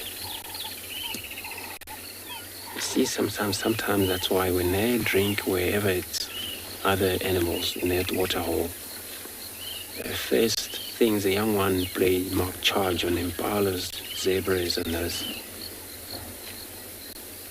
But when they return back to their parents by that running, so the parents all think maybe they're getting attacked.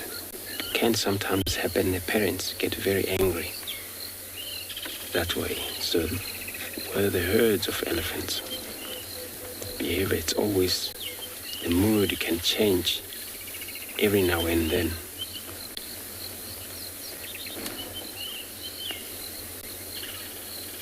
There, I think it's not all about drink only this young one's doing. It's trying to pull probably the root.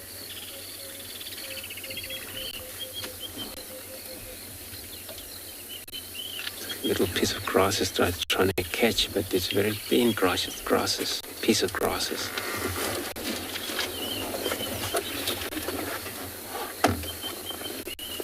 Right, you want to know the sense of smells for the elephant, so it's pretty cool. So I might say that they even not good on our side, but seen far. But you know, the sense of smell, sense of hearing, it's phenomenal. Like this, it's that sometimes it helps them quite a lot. They can even know what's around them before they can see it. Especially when they look for a water hole, if they've never been in that area. All they do, they rise their trunk up and they're trying to smell if there's a water close by. And they're trying to smell for their own friends if they ever separated. But it's amazing, these animals, when they have to track one another down from where the other member have moved on, they were able to tell from their smelling to this footprint, and then able to know exactly which direction the member was moving into. This could be done by even lions, even rhinos, or other animals that they usually use their sense of smell to one another.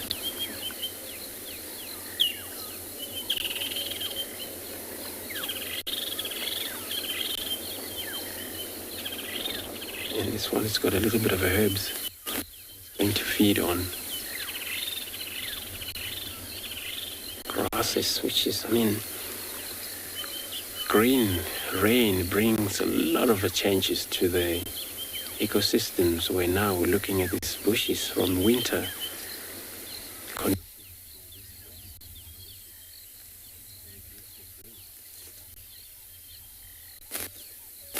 Now this young one trying to move their wood from hiding grasses.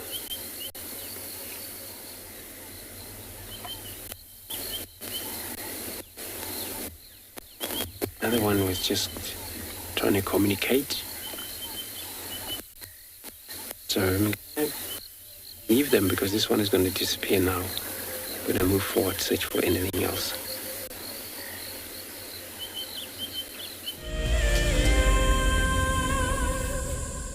There's a grounding earthiness to this place that we feel in our ancestors. It's a place where, believe it or not, we evolved as a human species, and anyone who's come to Africa will understand that, the connectivity that the continent has to the person and to people's souls.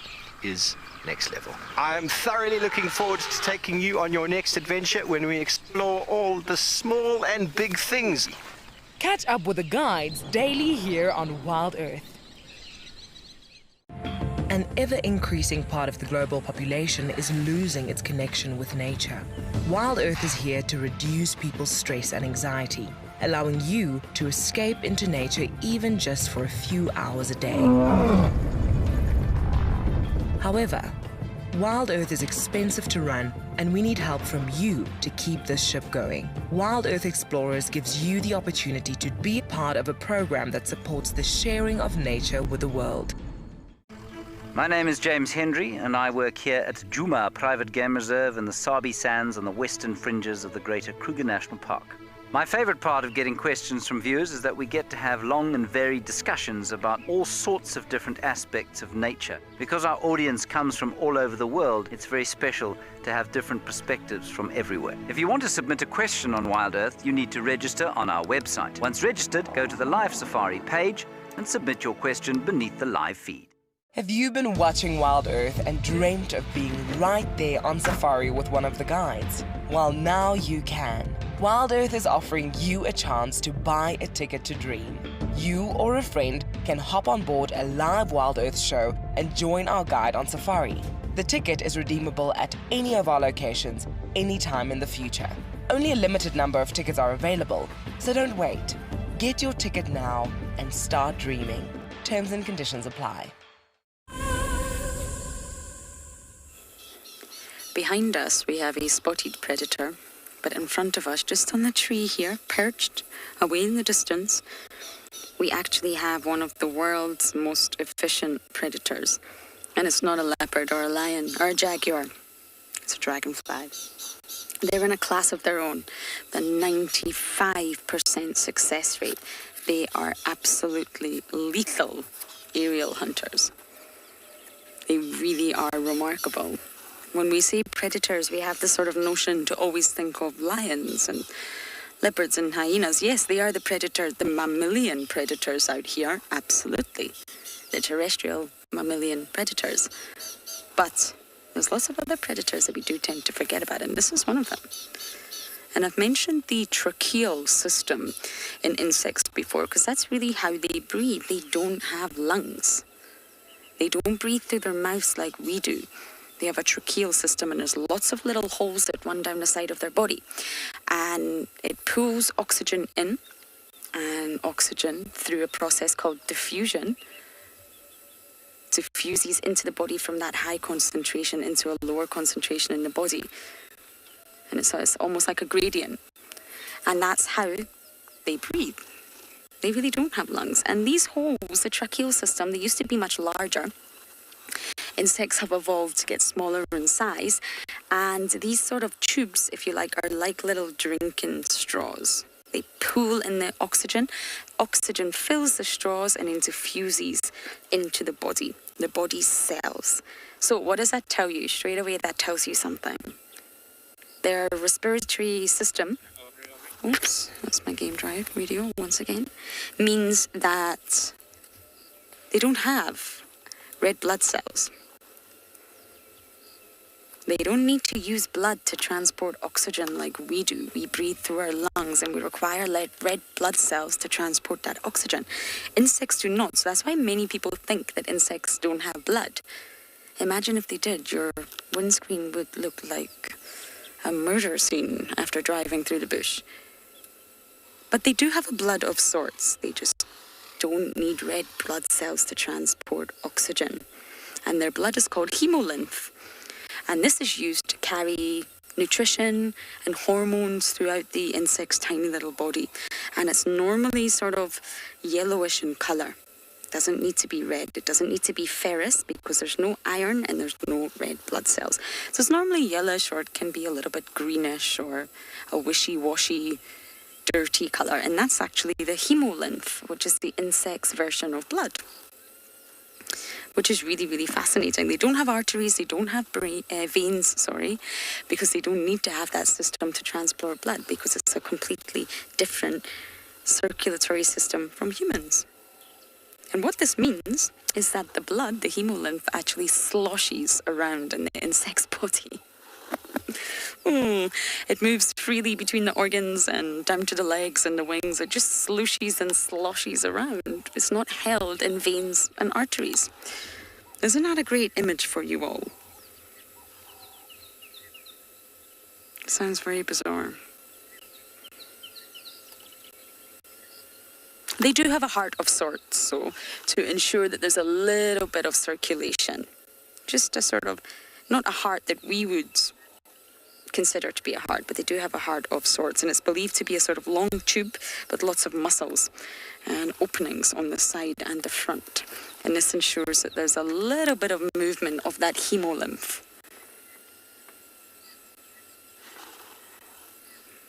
So you've just got to respect insects. They're moving about with a... Have you ever drank too much water on an empty stomach and you can actually hear and feel the liquid sloshing around in your stomach? It's not a pleasant feeling. And that's exactly what it's like for an insect with its hemolymph. That's why people think they don't have blood. And essentially, maybe it's not blood. It's very different. It doesn't have the same function or property, but they do have liquid inside them that transfers nutrition and hormones.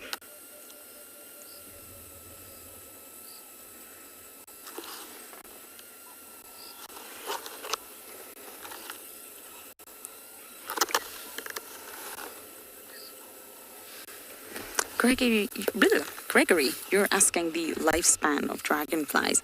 I'm not actually entirely sure. I know that it's short, and just like butterflies, really, they haven't sort of adapted to live long lives. I mean, some butterfly species, which is very sad, only live as a butterfly in the adult phase for a number of months. Some can live up to a year. But generally speaking, I'm sure the dragonfly is somewhere, depending on the species again, 6 months to a year in the adult phase. They have different phases in their life cycle. It's not long. Most insects have an annual lifespan. And the sort of sole purpose, the sole driving factor of the adult is to reproduce. Males to ensure that they fertilize lots of females, and females to lay lots of eggs.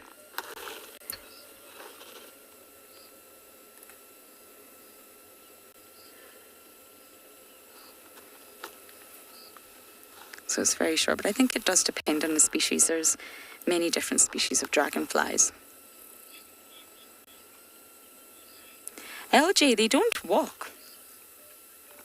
Dragonflies actually can't really walk. Their legs are all sort of positioned together in the same part of the body. And this is why they have 6 legs, of course. They're not an arachnid. They are an insect, which means they will have 6 legs. And they're sort of fixed closely together, which means if an insect was to try and walk like a dragonfly, if you can just look at the back end of the body there's no legs supporting it, so it would just end up toppling over and landing on its head. They can't walk, they can perch, and they can very, very accurately perch, and you can see this one's just positioned right at the end of a tiny little branch here.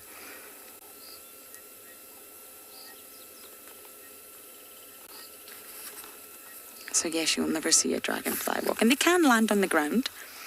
They can hold themselves, but they can't actually walk. They're not mobile in that regard due to the shape of their body. Oh, it flew away just on cue. So now we're going to send you across to Andrew.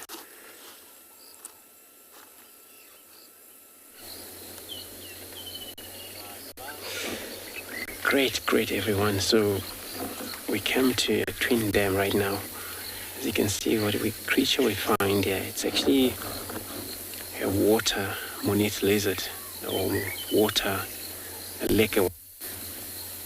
So it's actually a lizard that always find in the water, but basking there is because of maybe a sun that is setting down, so it's probably taking its last basking. So they are also cold-blooded animals, just like our snakes. And we do have also the rock monitor lizard, which also that you find them on the land. So this one, what could be out here about, probably trying to hunt. They can hunt also in the water, hunt for frogs. That eye will take it.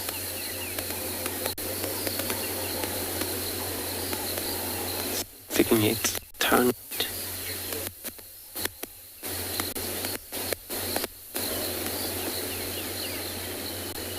So it's probably alert a little bit.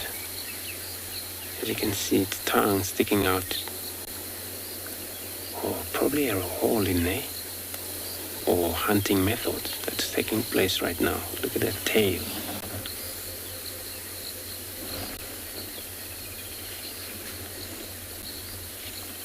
So they use their tail just like snakes. And they can able to sense whenever it looks like it's going to head back to that burrow again. We're just going to see, maybe this is probably hunting, or but probably maybe this is how it's going to be according at night.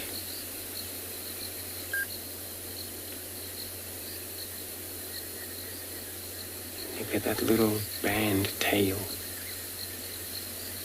They can run also very fast in land when they're getting attacked. Mainly would hunt them. Marshall eagle, leopard would hunt them.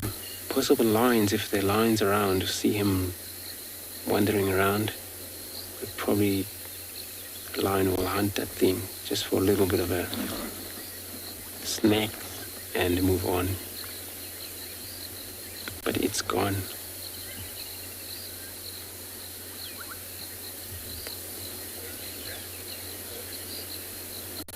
So I'm going to carry on and search to the east along the southern boundary, and I'm sending you over to Phinda.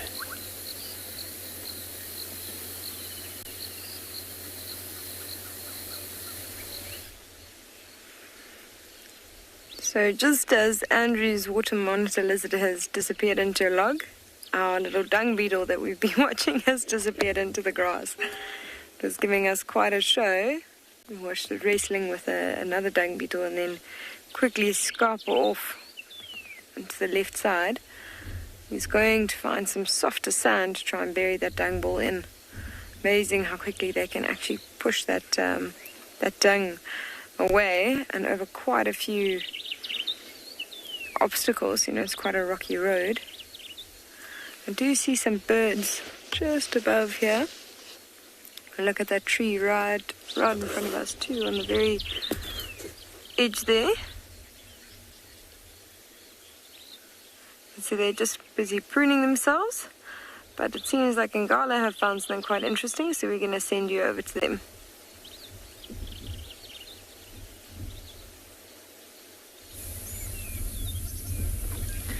Welcome back to Ngala. We've been struggling with our signal a little bit, but looks like we're back. So we found a bunch of impalas in a nice clearing here. Lots of little lambs. And we thought it was quite a nice scene just to stop and take it in.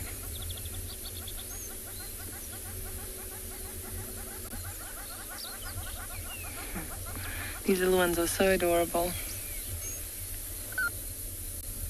And especially when you see a big group of them together.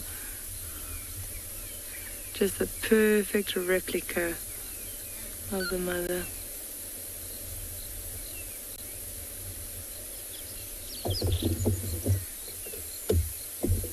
I've mentioned this before, but it is so nice seeing these animals with this green backdrop. They just stand out. Really, really beautiful. And no rams harassing them at the moment. Most of the herds of impalas that we've been seeing, there were one or two rams that were going crazy, just chasing the females around. So I think that's why this is so peaceful.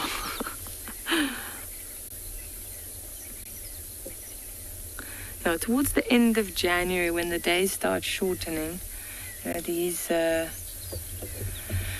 These males start going a bit crazy. They chase each other around, start fighting over the females. The rats only really in May, June, but they'll start fighting each other in a month or so already, just asserting their dominance.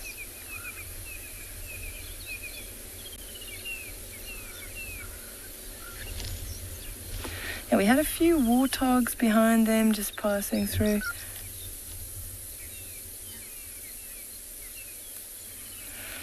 Horse lovers saying pretty light on the impalas. It really is. It looks like they're glowing in this light, eh? Like a rusty, almost red shimmer to them. In Afrikaans we call them a rooibok, which means red antelope. Look at this tiny one on the side of the shrub here, Bika. Oh, look at that little one. Big ears. I love the coloration as well. Those lines. I always say they look like cafe lattes to me.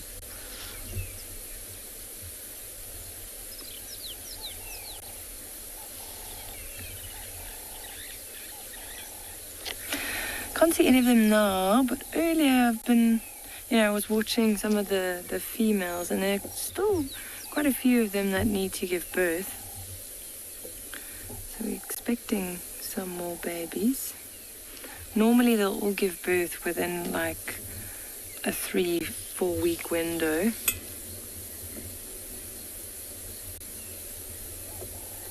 That's also one of their survival strategies. So you can imagine the predators love all these little lambs that are out. It's quite easy for them to catch them, but because there are so many, there's no way they're going to catch all of them.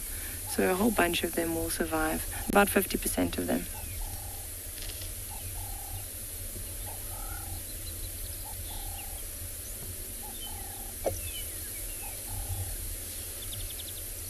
You can hear some magpie shrikes calling in the background.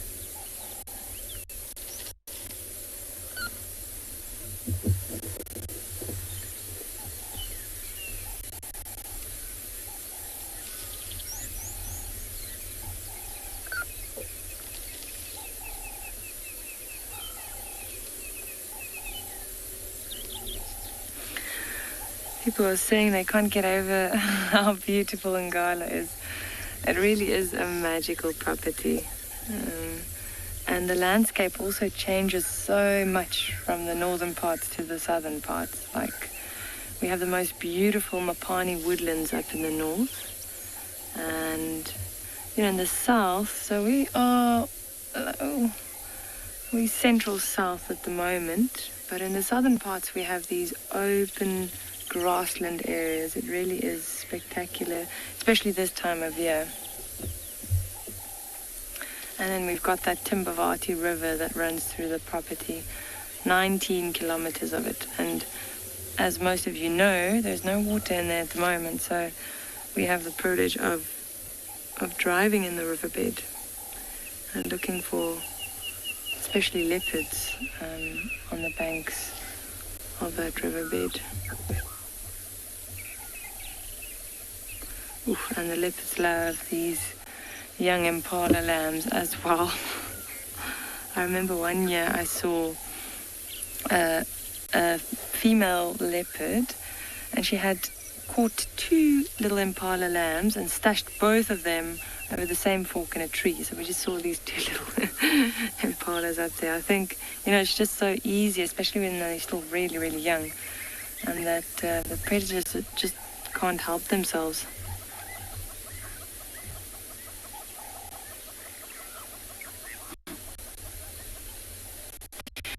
These impalas will probably settle down as well.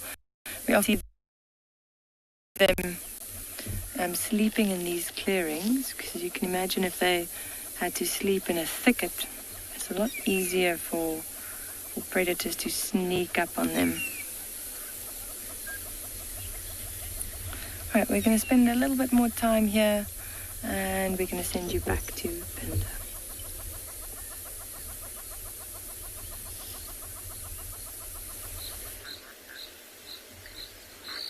Welcome back.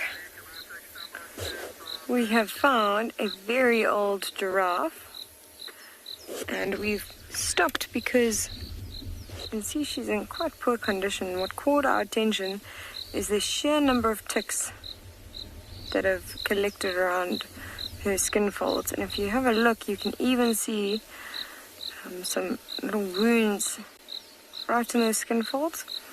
Possibly what's happened is, and as she moves her tail, you can actually see that it's quite swollen and inflamed there as well. And I think as these oxpeckers have pulled off some of the ticks, it's managed to pull off a bit of skin as well. They probably tried to keep those wounds open, and they got a bit infected. And she's really in poor condition, this poor female. It's one of the ways you can age these animals, is just looking at the condition, just like this. You can see she's got very many skin folds, and especially if we pan over just to the front right leg, you see those skin folds there and the number of ticks that have gathered there. You can just imagine as she's walking through leaves and grass and things, it's the area that they can collect in. It's very soft skin for them. It's nice and warm, and they're a bit sheltered and protected in there, and they can just hold on and feed. She's quite an older girl. If we look up her mane, we can even see some patches of fur that are missing from there. And her coat itself doesn't look sleek and shiny anymore. It's gotten a bit more coarse. I feel like she's just got insulted by what I'm saying.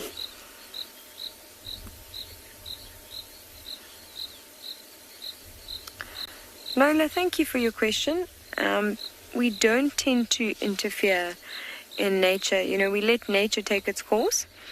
The few animals we will assist if there's something that we can do to help them are the endangered animals. So where we might assist is with a rhino or a cheetah or a pangolin. If there's something that was going to kill it that we could maybe prevent. And the only reason we would do that is because they are very highly endangered.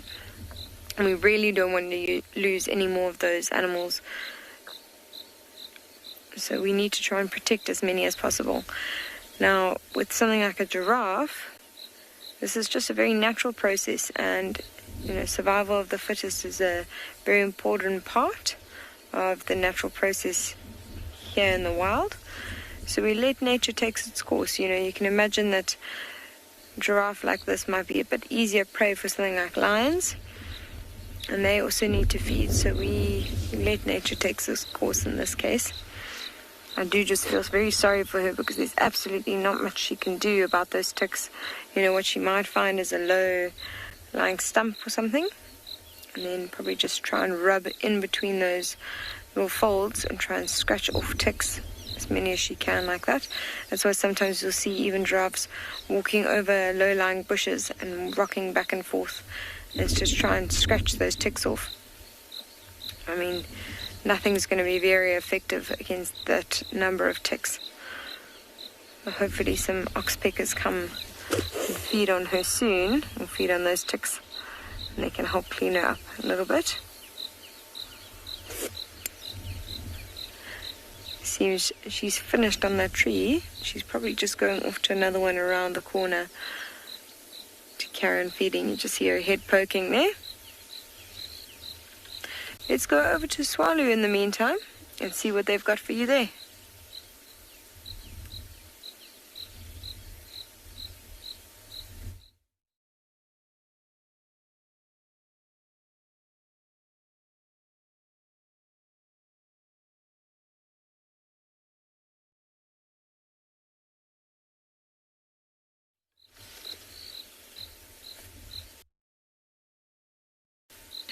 We decided to stay with this giraffe over after all. Apologies for the lack of audio, Tswalu. As you can imagine, is what happens sometimes when you're out in the wild. Technology is not always your best friend here. Now, just looking at the side of her face, I'm so sorry. This poor giraffe is just looking like she's really having it quite rough. Look on her left-hand side, just behind her ossicones, right in front of her ear. You can actually see that she's lost a lot of fur there. And again, a huge amount of ticks, unusual for that area. Almost looks like there's a little bit of a growth going on there. You can see those wrinkles on the front of her face, right by her nose. She's got a little bit of a scar just below her eye as well. What's good to see is that she seems to be feeding all right, so I think she is. She's healthy enough to maintain her weight. I think she just is getting old. You know, they tend to live to about 21 years old. I think this female's getting on a bit, probably quite close to that age by now.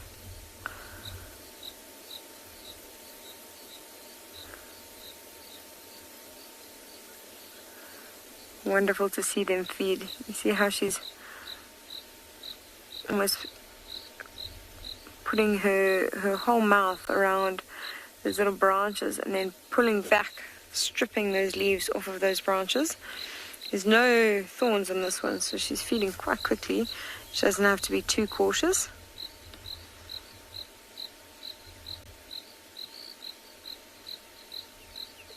Does seem to be enjoying this bush quite a bit here. You can see those very prehensile lips, very much like a camel. And in fact, when you feed, you can sort of understand why the Afrikaans name is a kameelperd. It's like a camel horse. You see the mouth very much resembles that.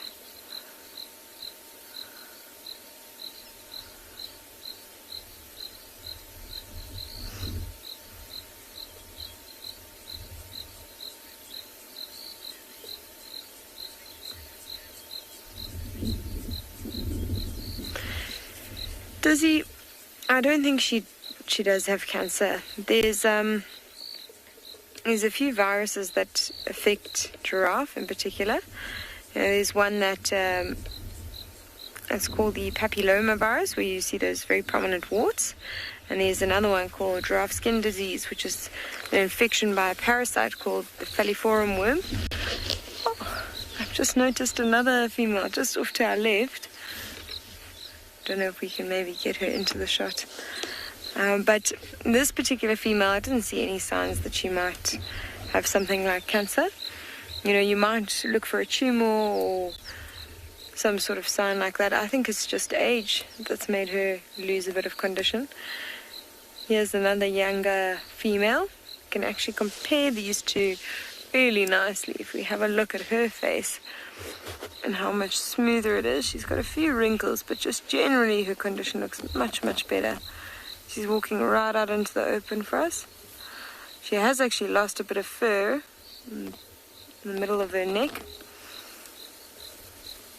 She does have an oxpecker on her. That little red-billed oxpecker is what generally cleans these giraffe up of these ticks. And you can see there's a few animals that are quite happy to have oxpeckers right along. We can see the benefits that it would give. You know, when we can see the damage that those ticks will do. So giraffe are one of the few that do quite happy to have oxpeckers right along. But if we look at the back of her body as well, we can also see quite a few ticks. Not to the extent that the other female had, but some of them as well. You can see them all the way down her back leg. There we go. If we look at her neck, I can just noticed there's that infection from the falciparum worm. You can see there's a big patch of skin that's missing there. And that I run it by the red-billed oxpecker. And that parasite will be transmitted from giraffe to giraffe as they feed on open wounds.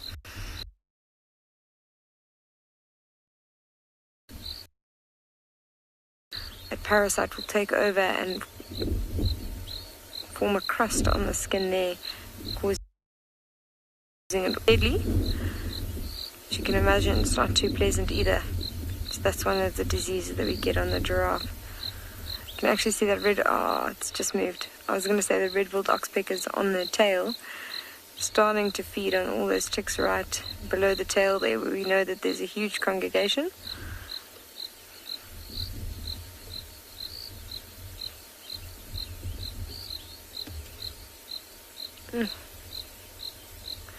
Seems like she's busy feeding on some elephant's pudding.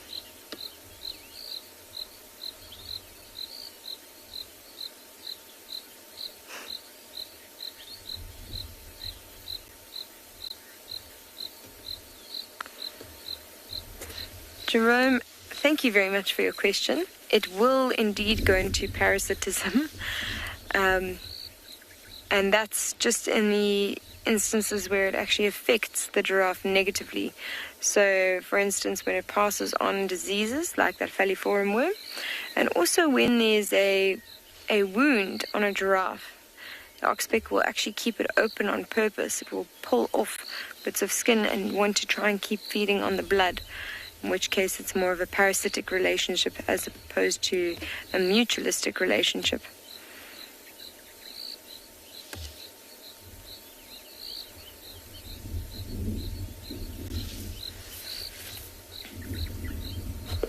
You can hear that beautiful call off to the right, that high trilly sound. It's our eastern nickiter calling, which is one of our very special birds we have here at andBeyond Phinda. It's quite interesting as around this time it's actually changed its call to a beautiful one. And during the winter months you actually hear more of a high-pitched sort of one note. Just goes chip, chip, chip. Amazing how they adapt for the different months. We're going to leave these giraffes as they're slowly moving off into these thicket areas. We're going to see what else we can find this afternoon.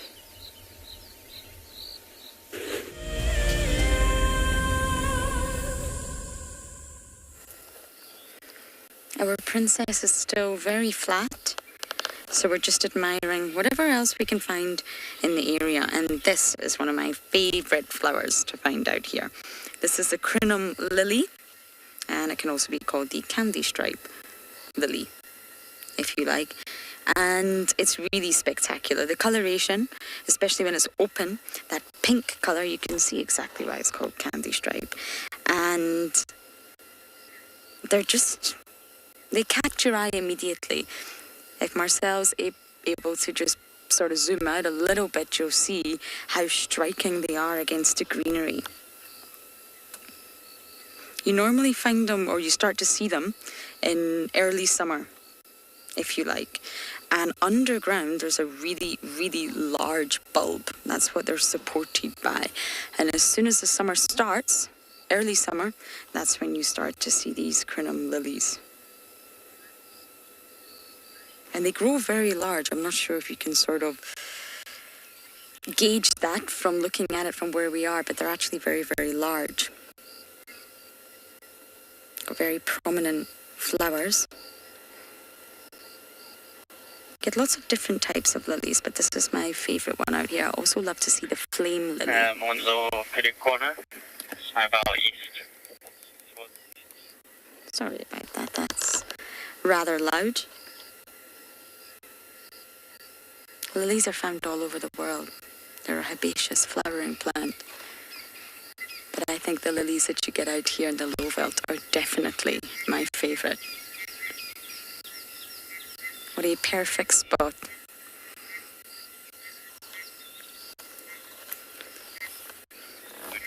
She's gonna cross up in front too.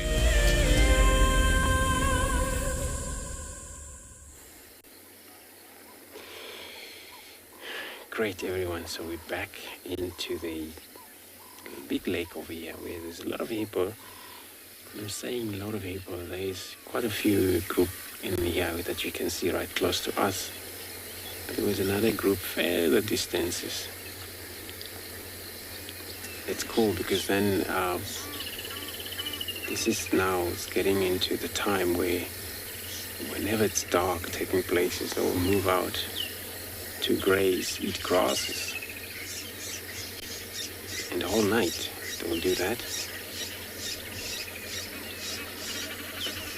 And they'll probably return back to this waterhole again the next morning.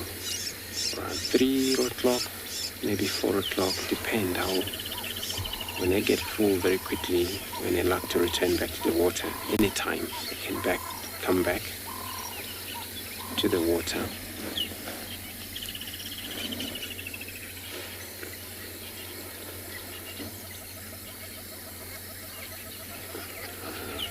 beautiful yawn over here.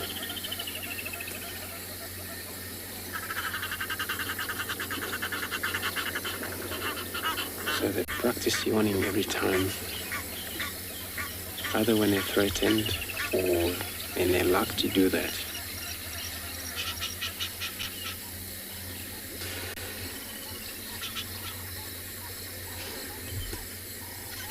When you see them outside of the water, well, there's the one that you were talking about far in the end.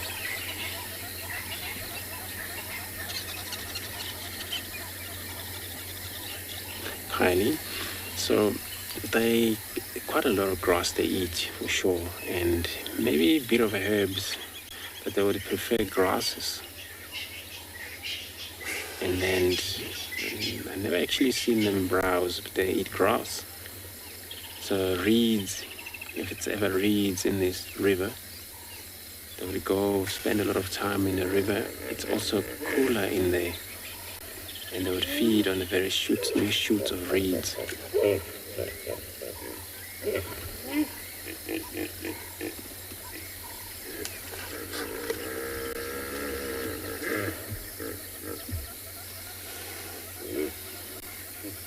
Beautiful sound. So this is a way of communication here. And every time they move out, either, since it's a big lake here, we've seen other group on the far side depend.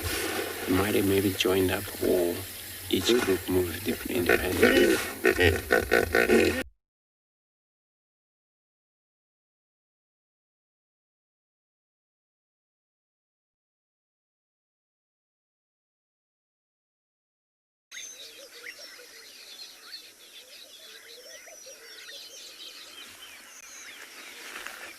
Just lost Andrew and Djuma. Quite sure what happened there, but in the meanwhile, we're back at Tswalu, and we're viewing a number of weaver nests that are being built. So at this time of the year, you'll notice that the males will become yellow in coloration and often develop black facial patterns. So what these little weavers will do is that the males will start building these nests, and once they're completed, they will start displaying underneath the nest by hanging upside down. This will then attract the attention of a number of females. If the females find that the nest is suitable, they might mate with the male and also do a little bit of interior decorating by lining the opening of the nest with some grass seeds. However, what we do find is that to build a nest, you need to have some form of skill and experience. So only experienced males will be able to build perfect nest, and therefore the young males, which has not developed the skill and is not ready to mate, will not be successful in producing a successful nest. We often find that these males that produce unsuccessful nests will eventually break them down and start again from the beginning.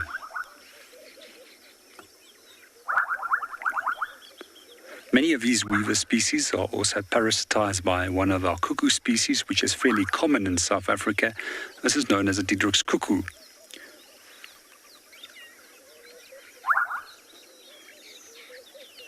So the Diederik's cuckoo, once it has mated with the female will then go and lay an egg inside the nest of a weaver. And what the chick will do is either kill or roll the egg out, kill the chick or roll the egg out of the nest to ensure that all the resources will be only coming straight towards it.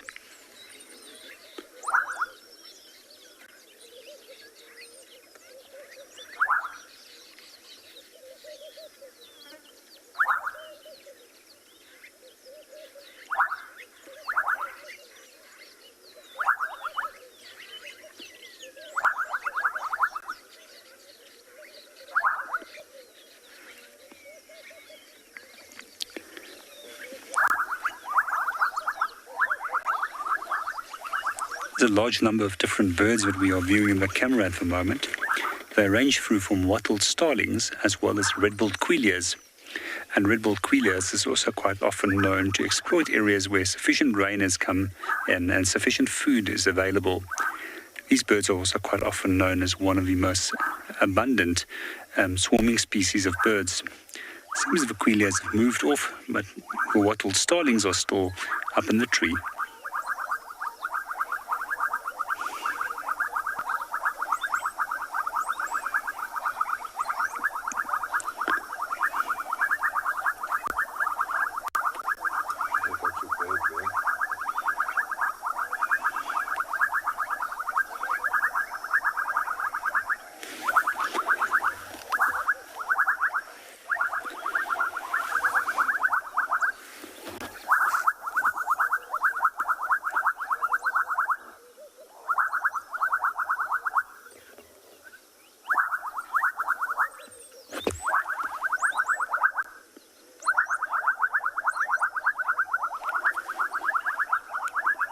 Hi, good afternoon, Renda, and welcome to the show. In terms of nightingale, we do get fresh nightingale, but generally to the eastern half of South Africa.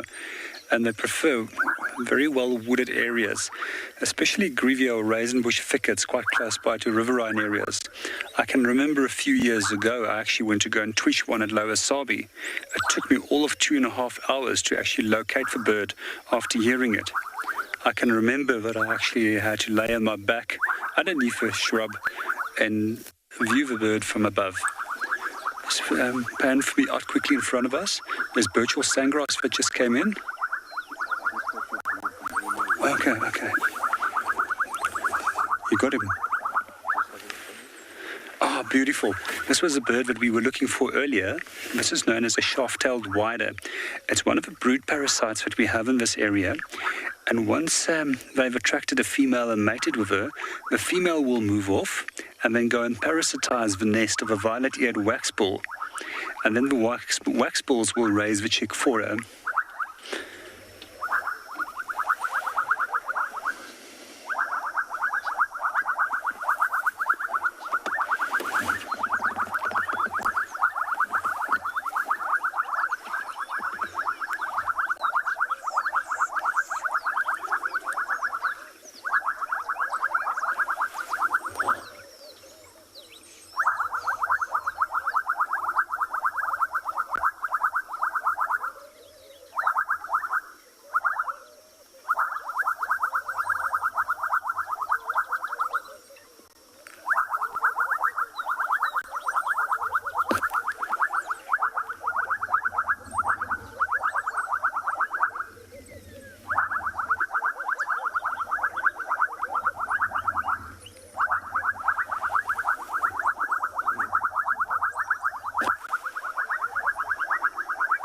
Got some bubbling casinas starting to become very excited as the temperatures is becoming cooler again.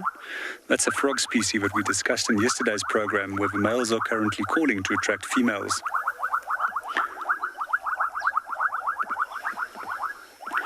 We've also got a large number of doves coming in and out to come and drink. The majority of them that we have at the waterhole at the moment is some laughing doves, the one with a slight red coloration to the chest and with the absence of a collar around the neck.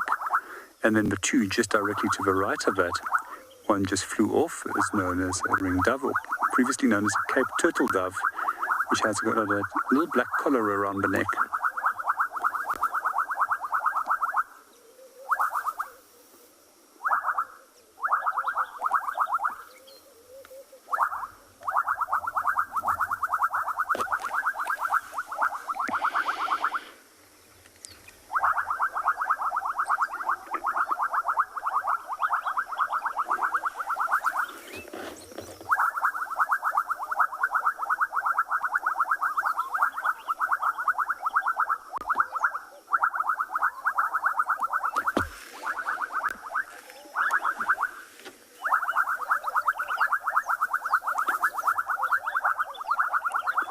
We're just going to enjoy the sounds of the bubbling casinos for a little bit longer and hope that there's a few more birds that are going to come in. But meanwhile, we're going to hand you over to Lauren, who is currently viewing a baby hyena.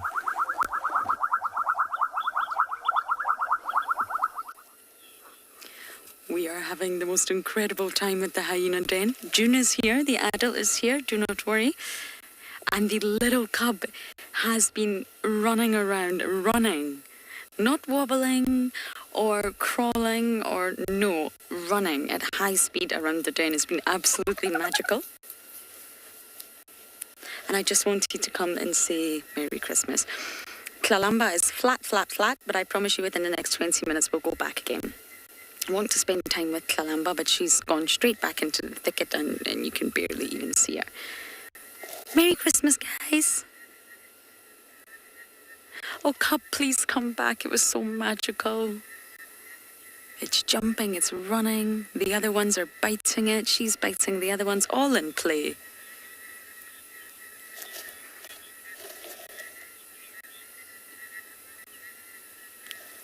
But hopefully we'll get to see it. It's very mobile. It's actually far more mobile than I thought it was. Which makes me think it's possibly a little bit... Oh no, here we go. Possibly a little bit older than we thought. What to do when you lose all content, Marcel, because it goes under the car? You stare at an empty den. June ran round to the other side and quasi annoyed her. I wonder if we might have to reposition in a moment when there's obviously not hyenas under the car.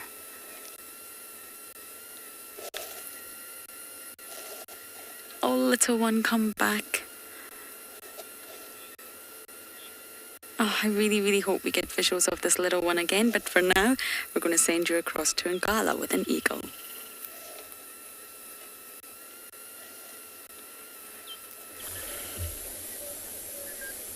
Right, so we have found a nice Wahlberg's eagle, and there were quite a few little fork-tailed drongos around him just a moment ago, harassing him and trying to chase him away. Probably about 3 or 4 of them just mobbing him, diving down. These Wahlberg's eagles feed on other birds, as well as small mammals and insects and things like that, but a lot of other birds, smaller birds. So you often see the drongos and the helmet shrikes and the starlings harassing them, trying to chase them away. They obviously don't want them in this area.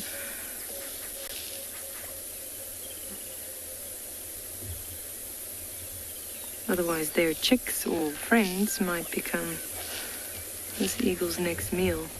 Now, the way we can tell that this is a Wahlberg's eagle, and this is actually quite a nice angle for that distinguishing feature on the head, and it's that tiny little crest. When he turns his head to the side again, you can just see that small crest. There he goes. I'm sure you all saw that though, but that is one of the best ways to tell. That tiny little crest. Completely brown, yellow legs, yellow on the bill, and a black tip. All right, so we're going to send you back to the little hyena cub at Djuma. No. The timing. There we go. Come back to us. You cutie pie. You keep hiding every time we go live. Why is that? You see, it's very mobile. Look at that little tail up. June's very protective over this little Junette, really. It kept popping out the mound and June kept grabbing it by the nape of the neck and throwing it back in the mound. As if to say, no, I don't want you outside just yet. See, look, here we go. Can you believe that?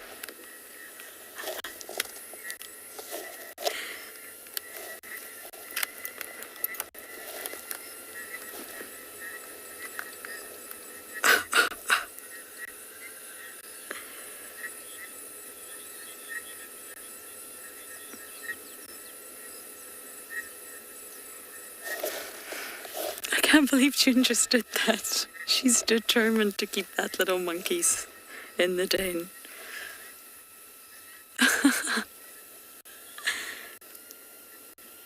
And of course, it doesn't want to stay in the den.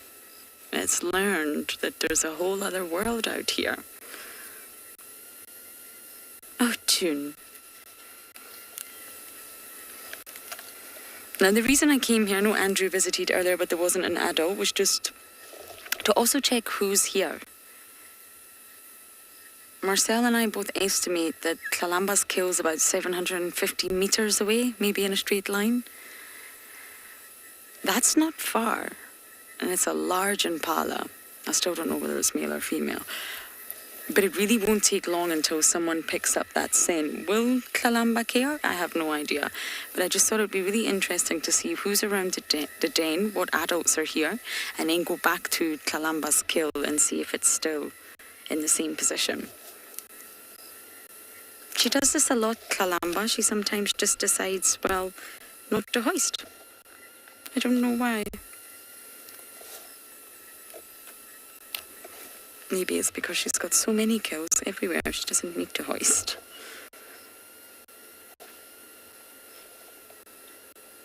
but it's only June, adult-wise, that's at the den.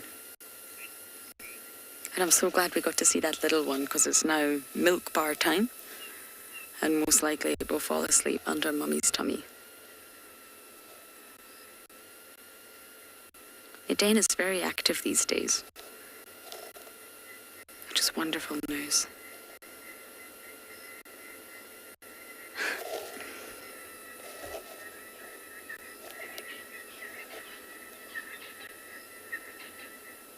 June's spending a lot of time here.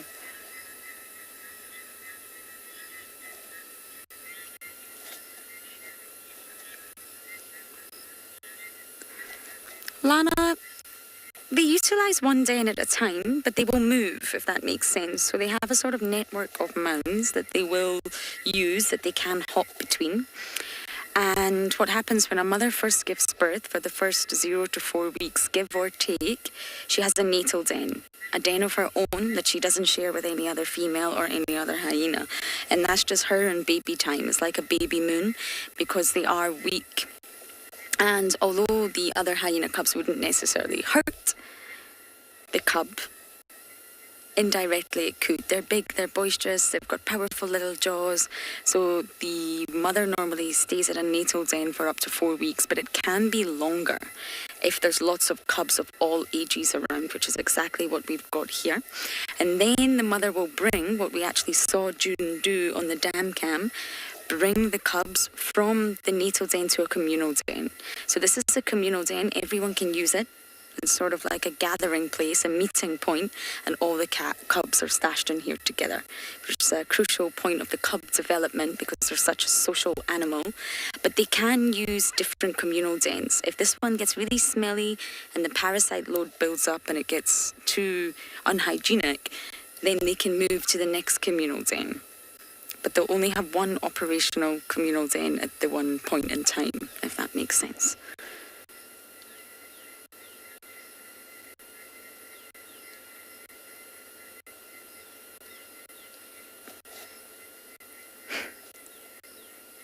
Imagine if there was just one hyena cub. How lonely it would be. Luckily, there's so many of them, all keeping each other entertained. Hello, where do you think you're going, missies?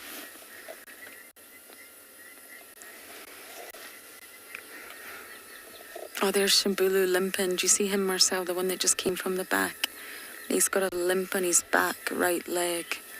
Still doesn't look any better, I'm afraid. Okay, I'm going to stay here just a tad longer, and then we are going to head back to Princess Kalamba.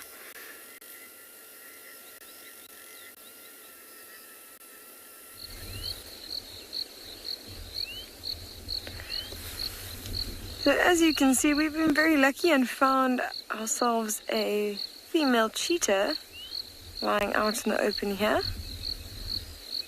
If you look really carefully, you might just see the corner of her collar. So she is that sheer female that we are busy trying to rewild. And it's behavior like this that makes me quite excited about her progress. You know, she's again found a more open area. And she's settling down for the evening. She certainly doesn't seem to be moving around. She's facing forward with her back towards the wind. So the wind's blowing onto her back, which will warn her of anything coming out behind her. She's scanning the open areas in front for any potential threats. So hopefully she's found a safe spot for the evening. As you can see, she's slowly closing her eyes a little bit. So she will be resting small periods of time. And as you can see, just open them up again, having a quick look around. I think she's getting bothered by some flies, because if you can have a look at those ears, they're constantly flicking.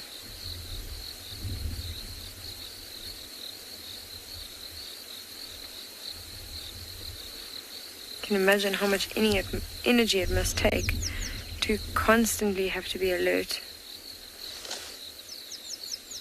and looking around your surroundings.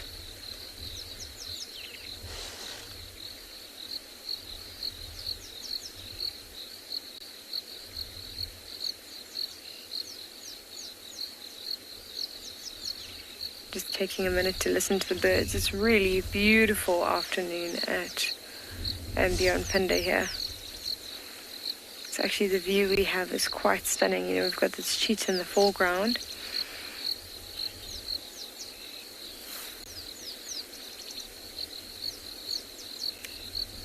We've got this cheetah in the foreground, and we've got like a beautiful plains and rolling mountains behind us. Miley, thanks for your comment. Yes, she does seem relaxed. I think, you know, she hasn't come across any sign of any other predators in the area. Certainly no sort of strong sense, or she hasn't seen anything that's caused her concern. So I think she is quite relaxed for now. I think she's quite confident in the spot that she's chosen. You know, typical behavior like this is maybe she's fed not too long ago, so she would find an open area where she feels comfortable and spend pretty much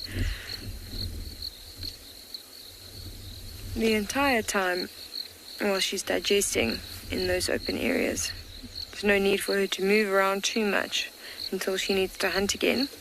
You can imagine every time she moves, she runs the risk of coming across something that's potentially dangerous for her. And there's a lot of lion and leopard around this area at the moment. Not this area right here in particular, but in the southern part of our reserve. We've actually found quite a few tracks of lion and leopard this afternoon. Unfortunately, we didn't manage to find them. But she does have to be on the alert, because it certainly is a good area for all those predators.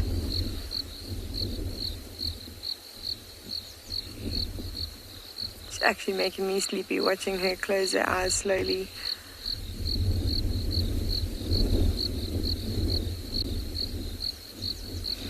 I think the beautiful scenery is also slowly lulling her off to sleep a little bit.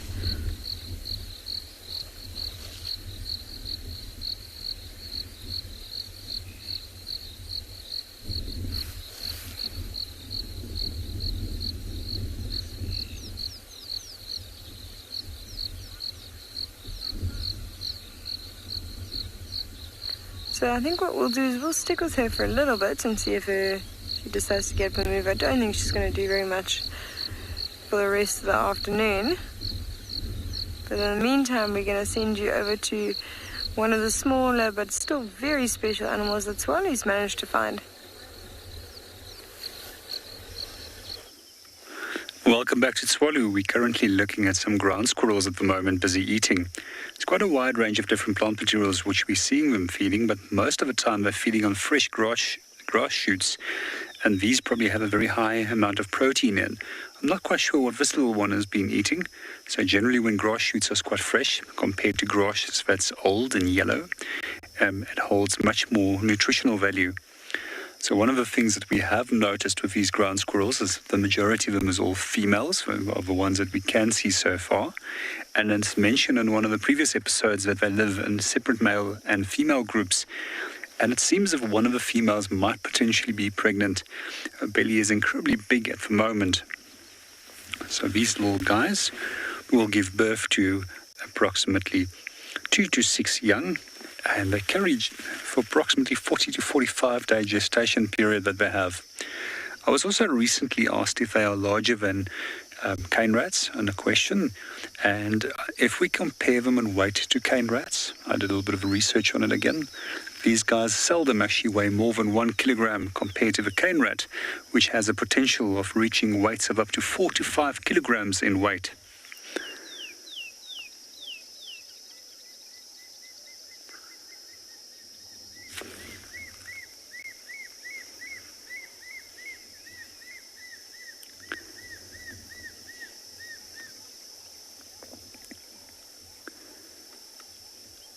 For me, they're one of the most beautiful of the rodent species in South Africa. And as you can see, they're continuously gnawing, although we can't see their teeth that they are using for gnawing on the object, what they're feeding on. These teeth is continuously growing throughout their life. and rubs over a lower pair and is kept incredibly sharp, allowing them to gnaw through incredibly hard things while they're feeding.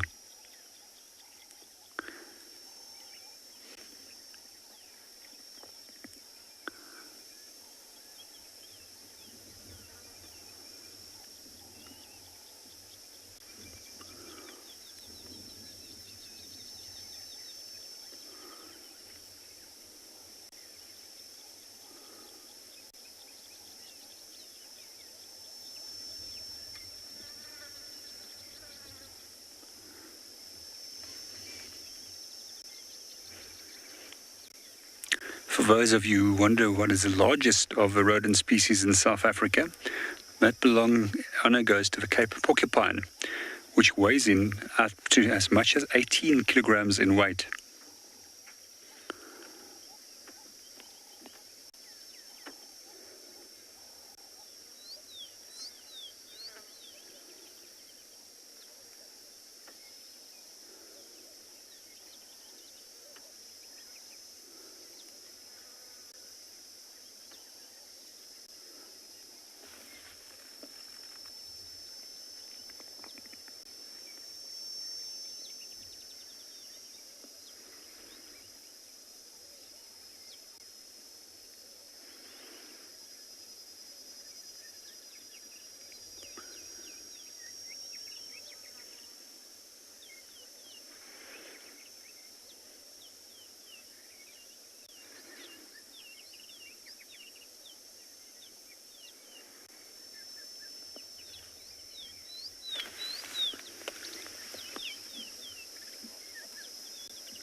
Can I maybe ask you to repeat the question that didn't come through?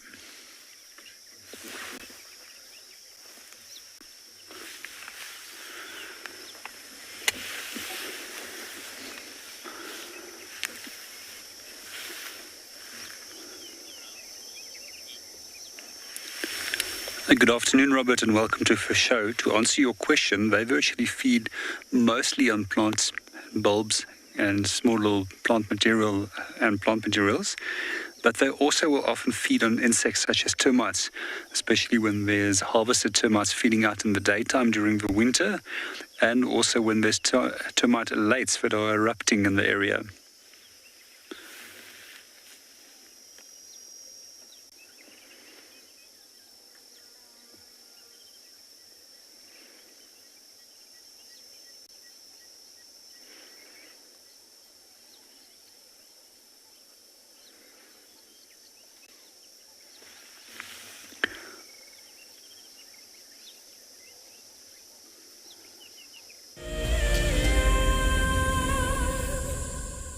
Welcome to my car. This is Wendy, and she's my favorite.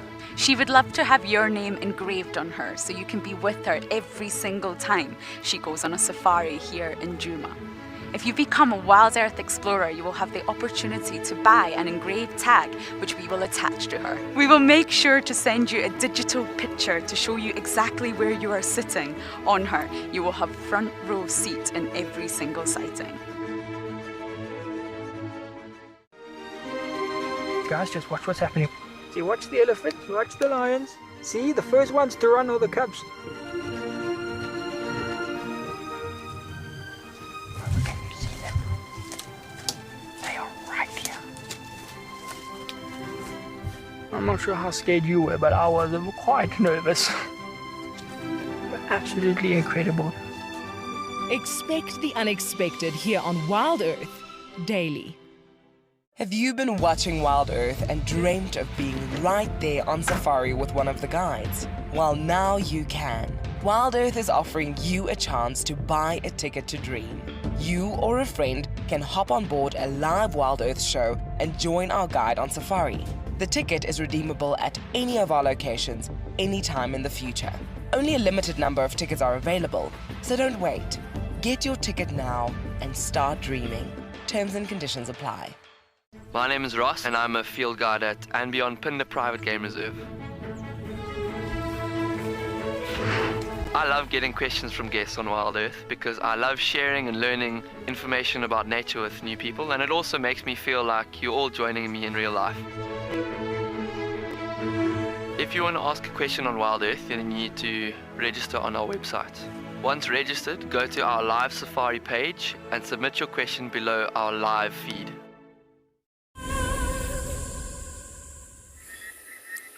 We're going to get ready to head back to Kalahari now, see if she's active. It's got a lot cooler, and I can really feel the relief from the sort of humid, sticky day we've had. I'm sure Kalahari feels it as well. Now, I actually want to take back my words on Shimbulu. I said it looked quite bad. It is actually putting weight on it, which is a massive improvement from 2 days ago. So he's still limping. But I've just been watching him. He's gone back inside the den now, and he's putting weight on that leg. So it's definitely improving. And he's a hyena. They're so resilient. They're incredible, these animals. They bounce back from a lot. They're also quite resistant to diseases. You won't really see hyenas wiped out by the likes of anthrax. They're very, very, very strong animals in the animal kingdom.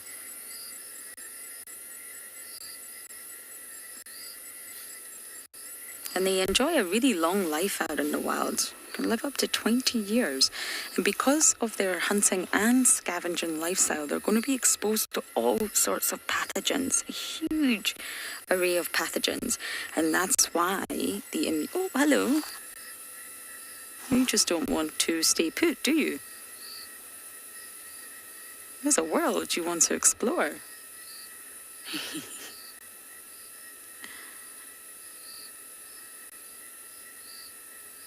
Gee, that's exactly why the hyena immune system is of such scientific interest. Because they have such a knack at avoiding or even surviving potentially devastating diseases that wiped out a lot of their competitors. Rabies, anthrax, canine distemper. They also show extraordinary resilience to broken bones, which is why I think Shimbulu will be absolutely fine.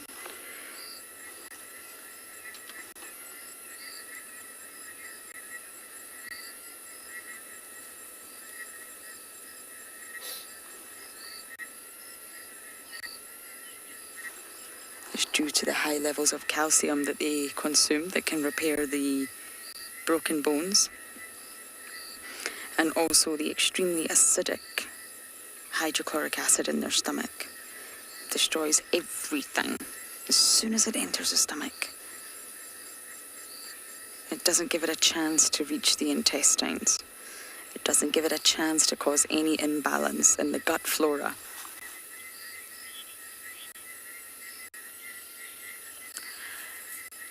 Susan, normally a female becomes sort of reproductively ready or sexually mature at around 3 years old, but it's generally about 4 that you will see a female give birth.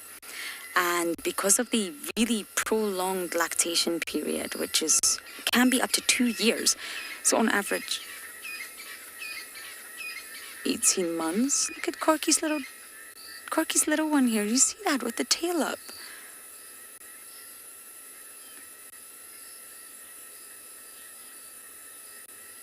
And Hart's little ones with the tail up. You see that?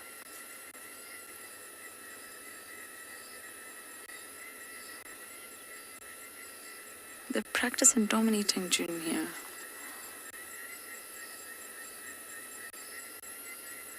It's not overtly aggressive, but their little tails up show dominance.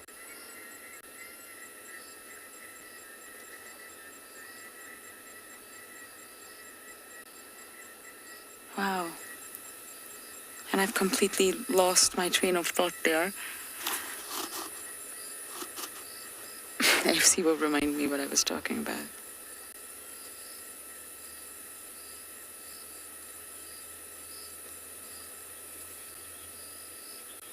Oh yes, sorry. My brain is fried. It's been a long day. Yes.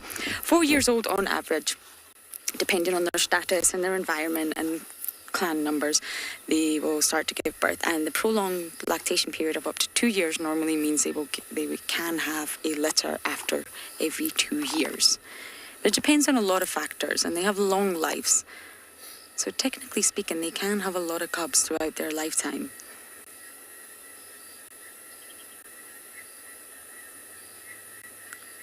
But it really depends. Did they lose? Did they have a litter and there was some loss? Is there not a lot of males around? Oh my goodness, June, what are you doing?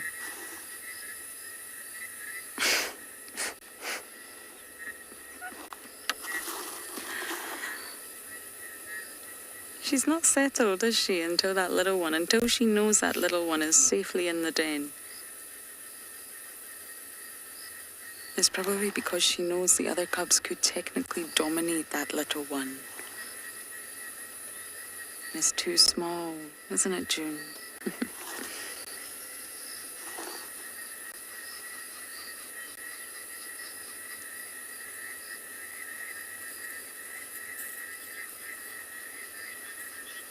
It was such a lovely sighting at the den, and I am going to bumble now, head back to Kalamba, but we're going to send you over to Phinda with spots of their own.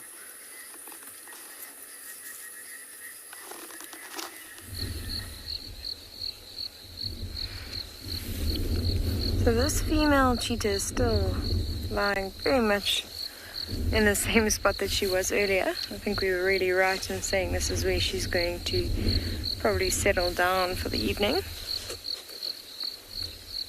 Hasn't been much activity since you were last with us.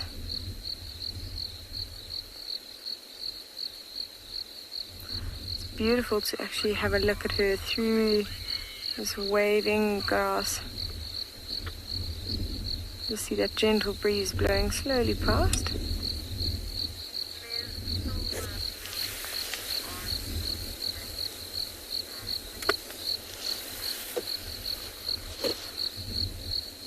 She's lying just in the copse of a few little bushes, and I think that's to give a bit of a break from the wind. It's got a slight chill in the air. I think she just wanted a little bit of a sheltered area. Also some clouds coming in, so it is possible that it's going to rain a little bit later. Most cats don't like getting wet. You often see them go into thickets as soon as it starts raining to try and shelter themselves from the storm. As you can see, still very alert, got those ears pricked up, looking around. You see really nicely the back of her ears now. You see they've got that little bit of black on them, and that's a follow me signal. Most animals have that, and it's a break in their camouflage from behind, never from the front. And it's so when they're running through the grass or running away quickly, things like cubs or the rest of their coalition or pride or whatever it is for that particular animal, it has something that they can lock onto and just follow through those areas, so they can identify that black, focus on that, and then see it as it runs through the grass. They don't lose sight of their mother. You can see that's the cheetahs, and as you see her flicking her tail, you just see that very white tip, which is another follow me signal. Tegan, thank you for your question. So apparently cheetah can see up to 5 kilometers pretty clearly. Now when I first heard that, I thought, no, there's no ways. But if you think about it, we can see probably 2 kilometers, 3. We can see quite a distance, but not very clearly. So I think there is something to that. And you'll often see them use a bit of a vantage point, like a termite mound or fallen over tree stump or some sort of higher area.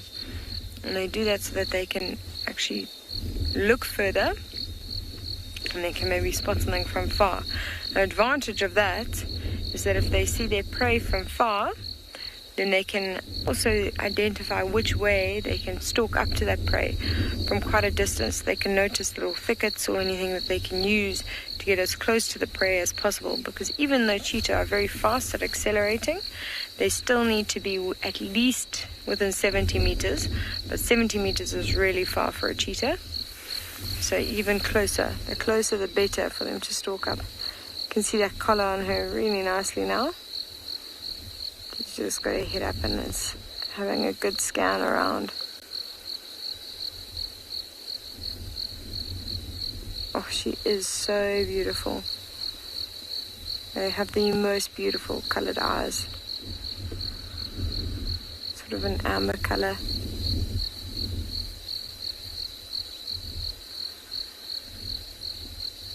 She does have to be alert this evening because there is a leopard in the area.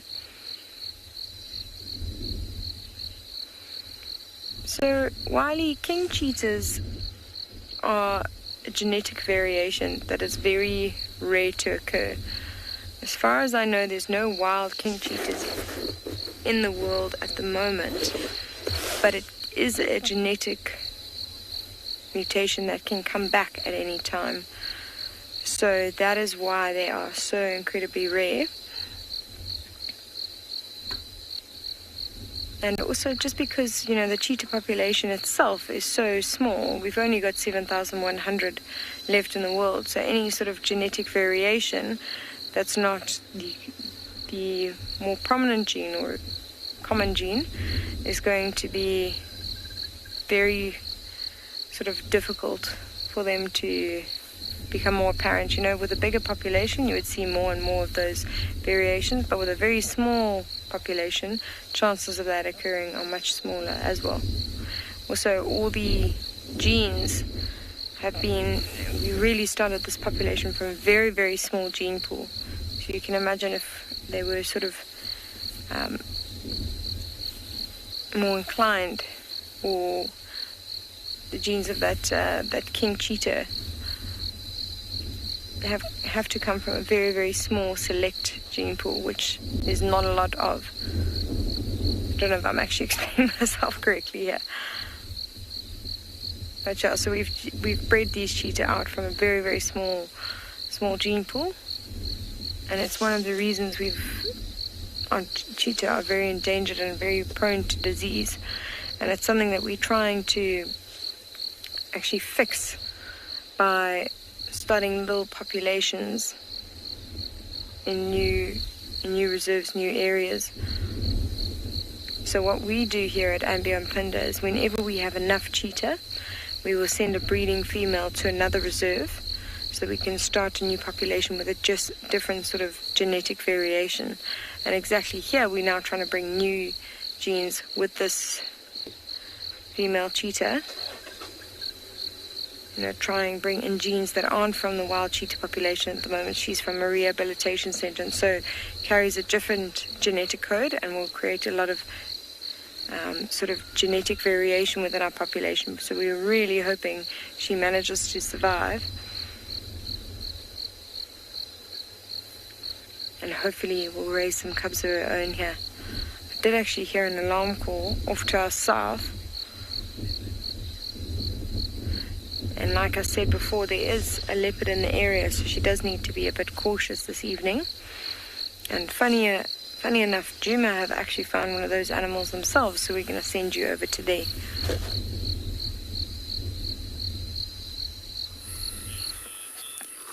We are back at the kill site, and Miss Kalahari is too. Still haven't seen the Impala clearly enough yet, but it's definitely an adult, and we're in infrared now, so we can perfectly view predators and all sorts of diurnal or nocturnal animals using no artificial light. It is such a winner, but it will give the black and white appearance. Apologies about that spotlight, it's not coming from our vehicle. I would really like to get a good look at this carcass. We didn't get a good look earlier because we had to follow her. If you look away for 1 second from Kalahari, she's gone. You've literally got to keep your eyes on her at all times. The grass is far too long. You'll lose her in seconds. But from what I could see, it's an adult and it looks like there's lots of meat left. So that leaves promise. It leaves promise for the next few days that we'll have Miss Kalahari around. Really not far from camp. We're on quarantine, the south side. And this is not the best visuals, is it, Marcel? I'm not entirely sure how we can reposition for this to be better. Do you have any ideas? No, it's a tough one, but she's there and she's eating and she's still not hoisted. The hyenas are also getting active, and remember I mentioned that new study? At least in Tanzania, the female leopards avoid peak hyena activity time. Fascinating. But I can smell this, and I'm more than sure that any passing scavenger, or even, when I say scavenger, I mean other leopards too, and lions, and hyenas. I'm not just referring to hyenas.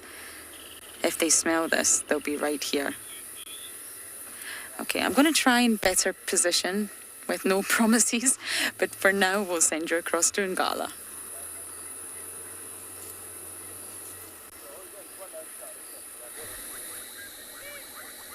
Welcome back to Ngala. So we've spotted 2 owls in the distance, and it's quite a beautiful silhouette we've got here.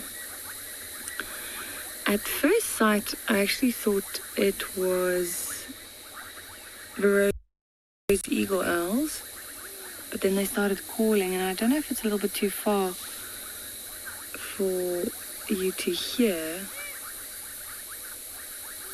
They are currently calling, and by the call we could make out that it was spotted eagle owls.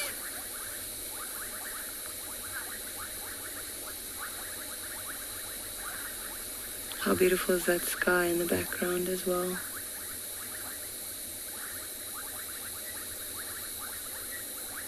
Oh, and one's off. Normally these large owls would sleep during the day, and then once it starts getting darker they start getting active, and they're probably on the hunt already.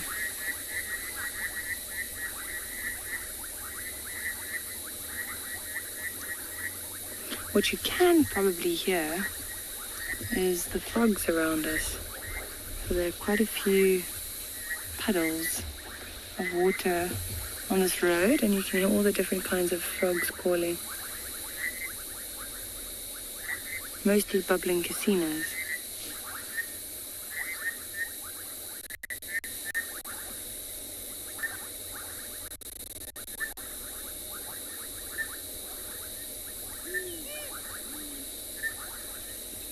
There's the call again.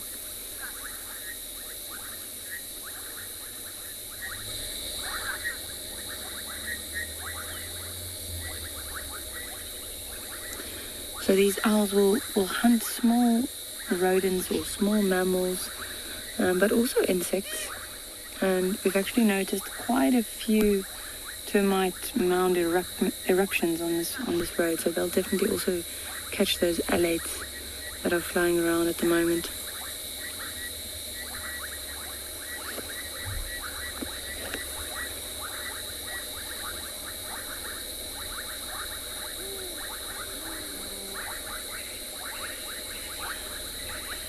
It's nice to see the 2 of them there. These owls are monogamous, so that was probably a pair, male and female.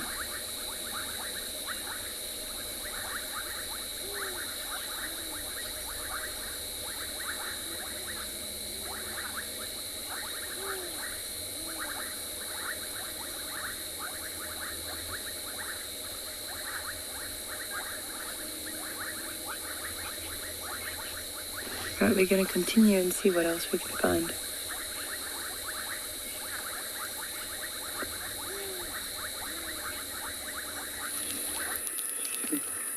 Well, it appears... Oh!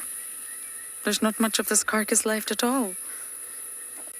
Lots of flies she's moving it. Rib cage is exposed.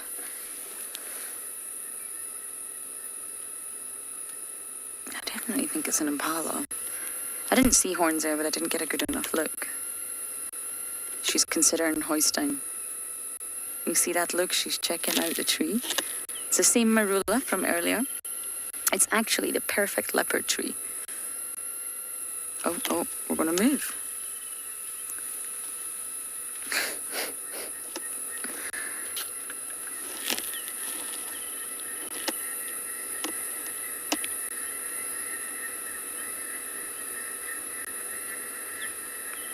What are you thinking, dear Chalamba?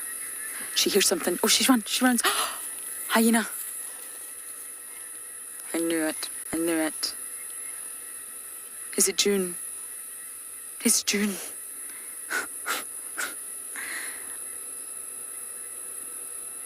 Oh, Kalamba. You knew this would happen. June has literally just left the den and began her nightly search, and of course, could smell it. Sorry, that pole's in the way. Let me just reverse a tad. She knew something was coming. She checked the tree and then she realised she didn't have time. I don't know where she's ran to. She's probably around, but we are getting plunged into darkness second by second. Oh, June. And that's exactly what hyenas do. They patrol, they wander, they walk. We're really not far from the den, as I mentioned, about 750 metres in a sort of straight directional line. And she's obviously been walking, come to quarantine. It's the perfect place to come, and got a whiff of that kill and came straight towards it. And Kalamba, of course, heard her coming and knew immediately she's going to lose this kill. But from what I can see, there wasn't much left. Look at the rib cage. She's really finished this. I wonder if she'll go back to the other one outside our camp. There's always a backup with Kalamba.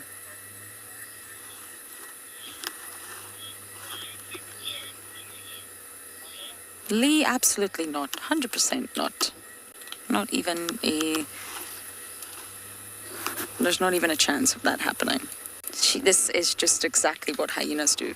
Can you hear the crunching? It's perfect time. The sun's gone down. It's cool.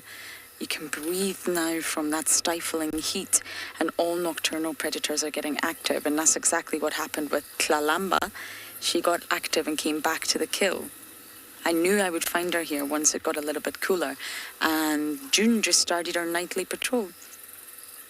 There's no way she would follow us. She wouldn't think to follow a vehicle to lead to a leopard. She's using her nostrils. It's a whole different sort of sensory world. It's highly olfactory. She follows smells. They also follow alarm calls. They also follow sounds if they hear them. It's very rarely vision. They have got good vision, but it's not vision that's going to find them a leopard. It's either going to be, number one, their nose, and number two, their ears. If they do hear Impala alarming, that's a bit of a giveaway that there's a predator nearby. Oh, June. You really scored here, didn't you?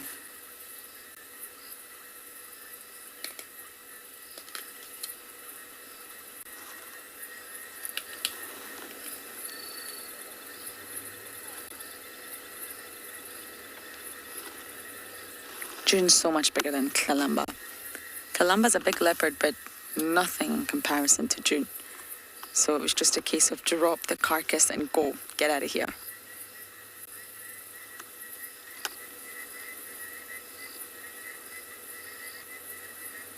I'm so glad we went to the den and we literally just saw June with the cubs.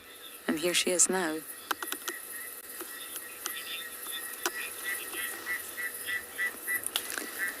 Jerome, I don't know. It's a possibility. They sometimes do drag carcasses back to the den, but I think in this situation right now, she won't. There's not much left.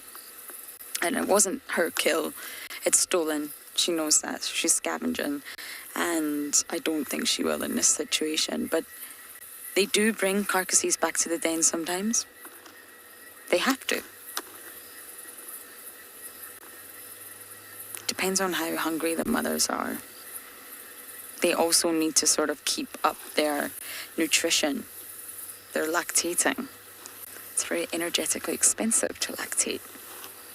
And the milk is incredibly important for all ages of cubs that we have, even the oldest, Ngwazi and Shambulu.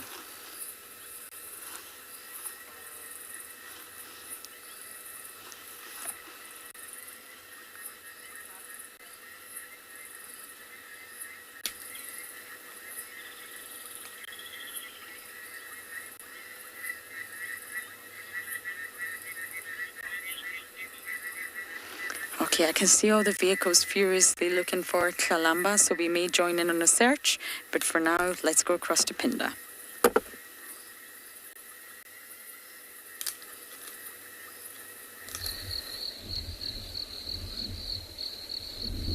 So have a look at how this cheetah's behavior has completely changed. If you watch, she's come out of that little copse of bushes and she's now standing up straight, looking around very carefully. Completely alert. There was a bit of an alarm call that went off earlier, Nyala alarming, which is a signal to her that there's another predator in the area. And so she's now completely on guard. She's come out where she's got the best sort of vantage point, where she can see anything coming, hopefully from quite a distance. And she's just sitting very carefully and listening out on high alert. You can see her moving her head forwards and backwards all around, making sure she's completely aware, all 360 degrees around her.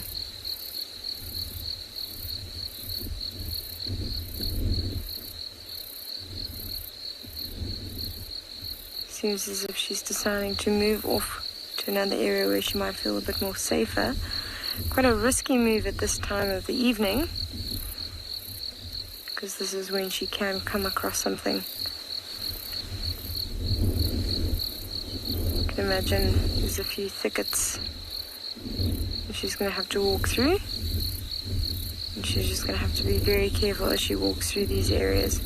Make sure that she completely takes in her surroundings. It's probably why she took so long to also scan around, making sure that she didn't spot or hear or see any sign of anything around this area. So we're going to try and drive a little bit forward and see if we can find her again. She's just going behind these bushes. I think she's going off into quite a thick area. We've had a lot of rain at Phinda recently, so we are not off-roading at the moment. Our soil is very, very saturated, and so any off-roading we do is going to crush grass seeds and do quite a bit of damage to our vegetation, which of course we want to avoid. So we're going to stick to the roads for the next few days until it dries up.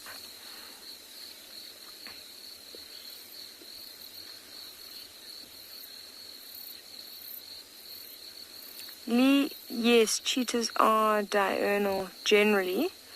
It's one of those things that if you read a textbook, then yes, cheetahs are diurnal. If you believe a textbook, you're going to miss out. They are more active during the day purely because they want to avoid conflict with other predators, and lion and leopard use the darkness of night and their incredibly good night vision to their advantage to hunt at night. So just to avoid that conflict, the cheetah will hunt during the day, but they do walk around at night, and especially our male cheetah, our coalition of males, we've found numerous times walking around at night. So it's not a hard and fast rule. So we're going to leave this cheetah. We're going to try. But Djuma have managed to re-find one of their animals, so we're going to send you over to them in the meantime.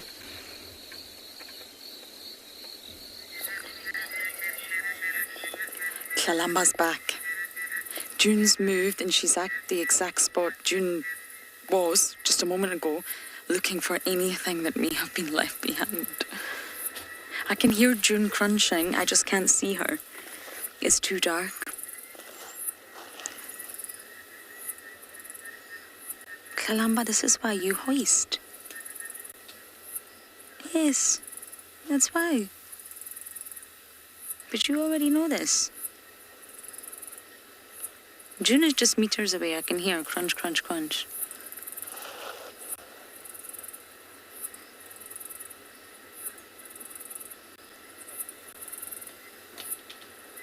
She's probably licking up any mere morsel or scrap of food, but I can assure you there won't be much. Isn't that fascinating? She didn't go far. She ran, but she didn't go far. I've watched Tanley do that as well. When a hyena comes, they're scared, but they're not.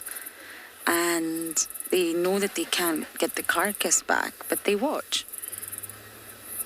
I've had Tandy just sit next to Corky and just watch Corky eat the entire meal. Now, she's heading towards quarantine, so let's see if she's going to make her way to that other carcass.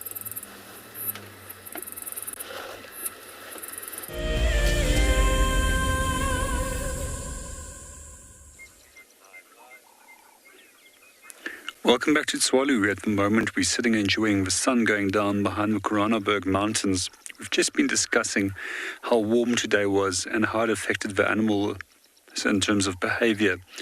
So it suddenly started cooling down, and what we've noted is that a large amount of birds have actually started becoming active again with a cooler temperature that followed.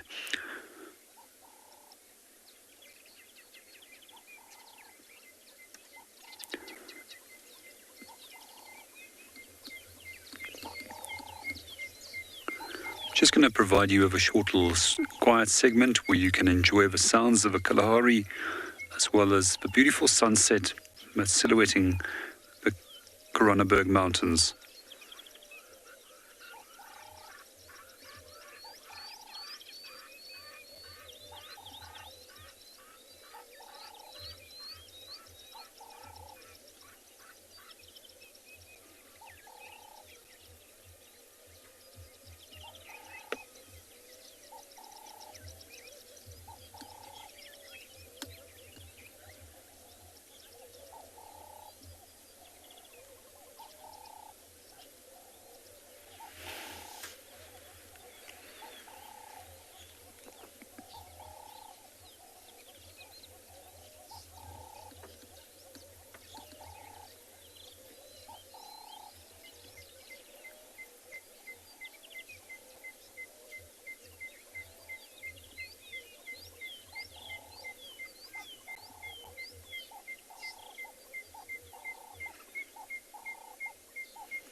Oh my goodness, she's sitting on top of the bush side. I cannot believe this.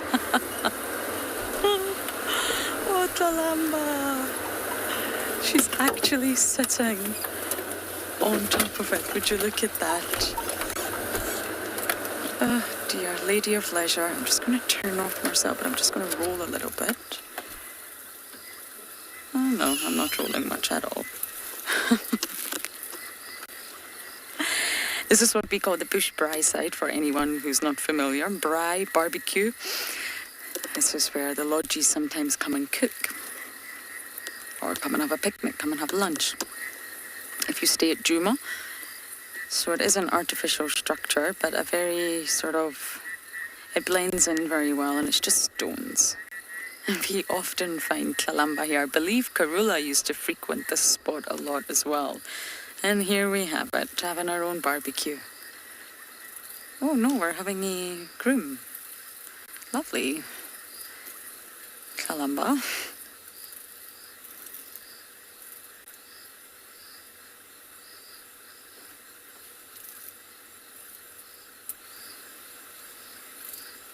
But we don't stay still for long. Look at that catwalk.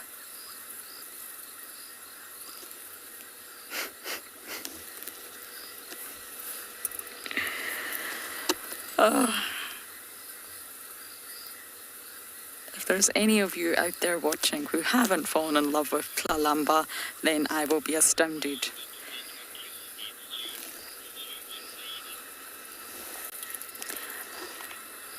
I didn't get that name, but I did touch on it earlier. June's much bigger than her. Much bigger than her.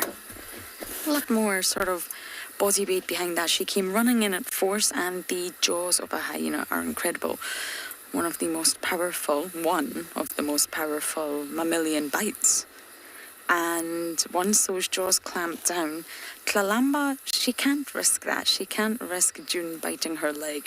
They would snap the leg in half. And then how would Kalamba be able to hunt? It's just not worth it. She's got backup carcasses. She's full.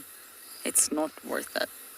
Now, there's lots of videos online where you see the hyena doesn't actually attack the leopard. They sort of have a tug of war over the carcass, but it's normally the males that do that. The females do tend to flee because you can't risk the injury. She's going to be a mama next year, I think.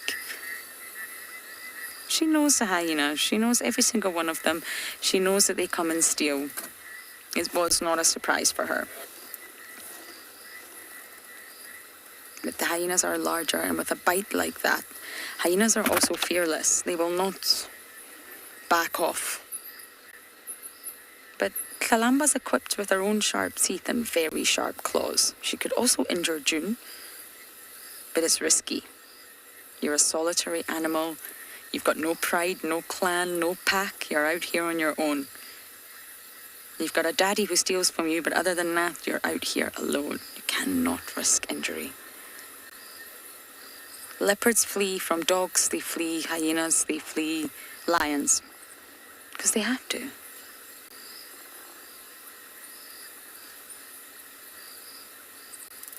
And she's just grooming herself on top of the bush side.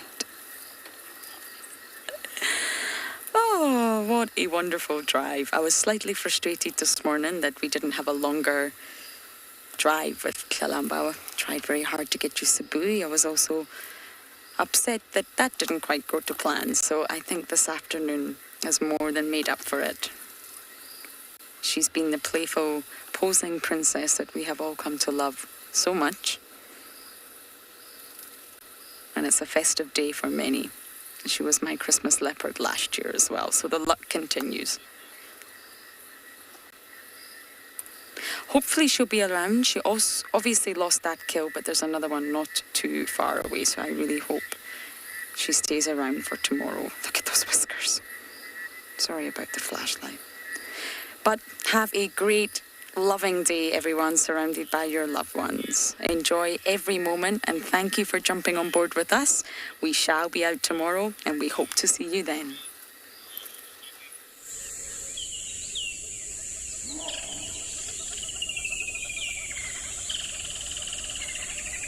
Live coverage of an African safari and may include animal kills and carcasses. Viewer discretion is advised. Good morning, everyone. Welcome. Our leopard here has just repositioned. Not the most ideal views, of course. She heard live, and it is in fact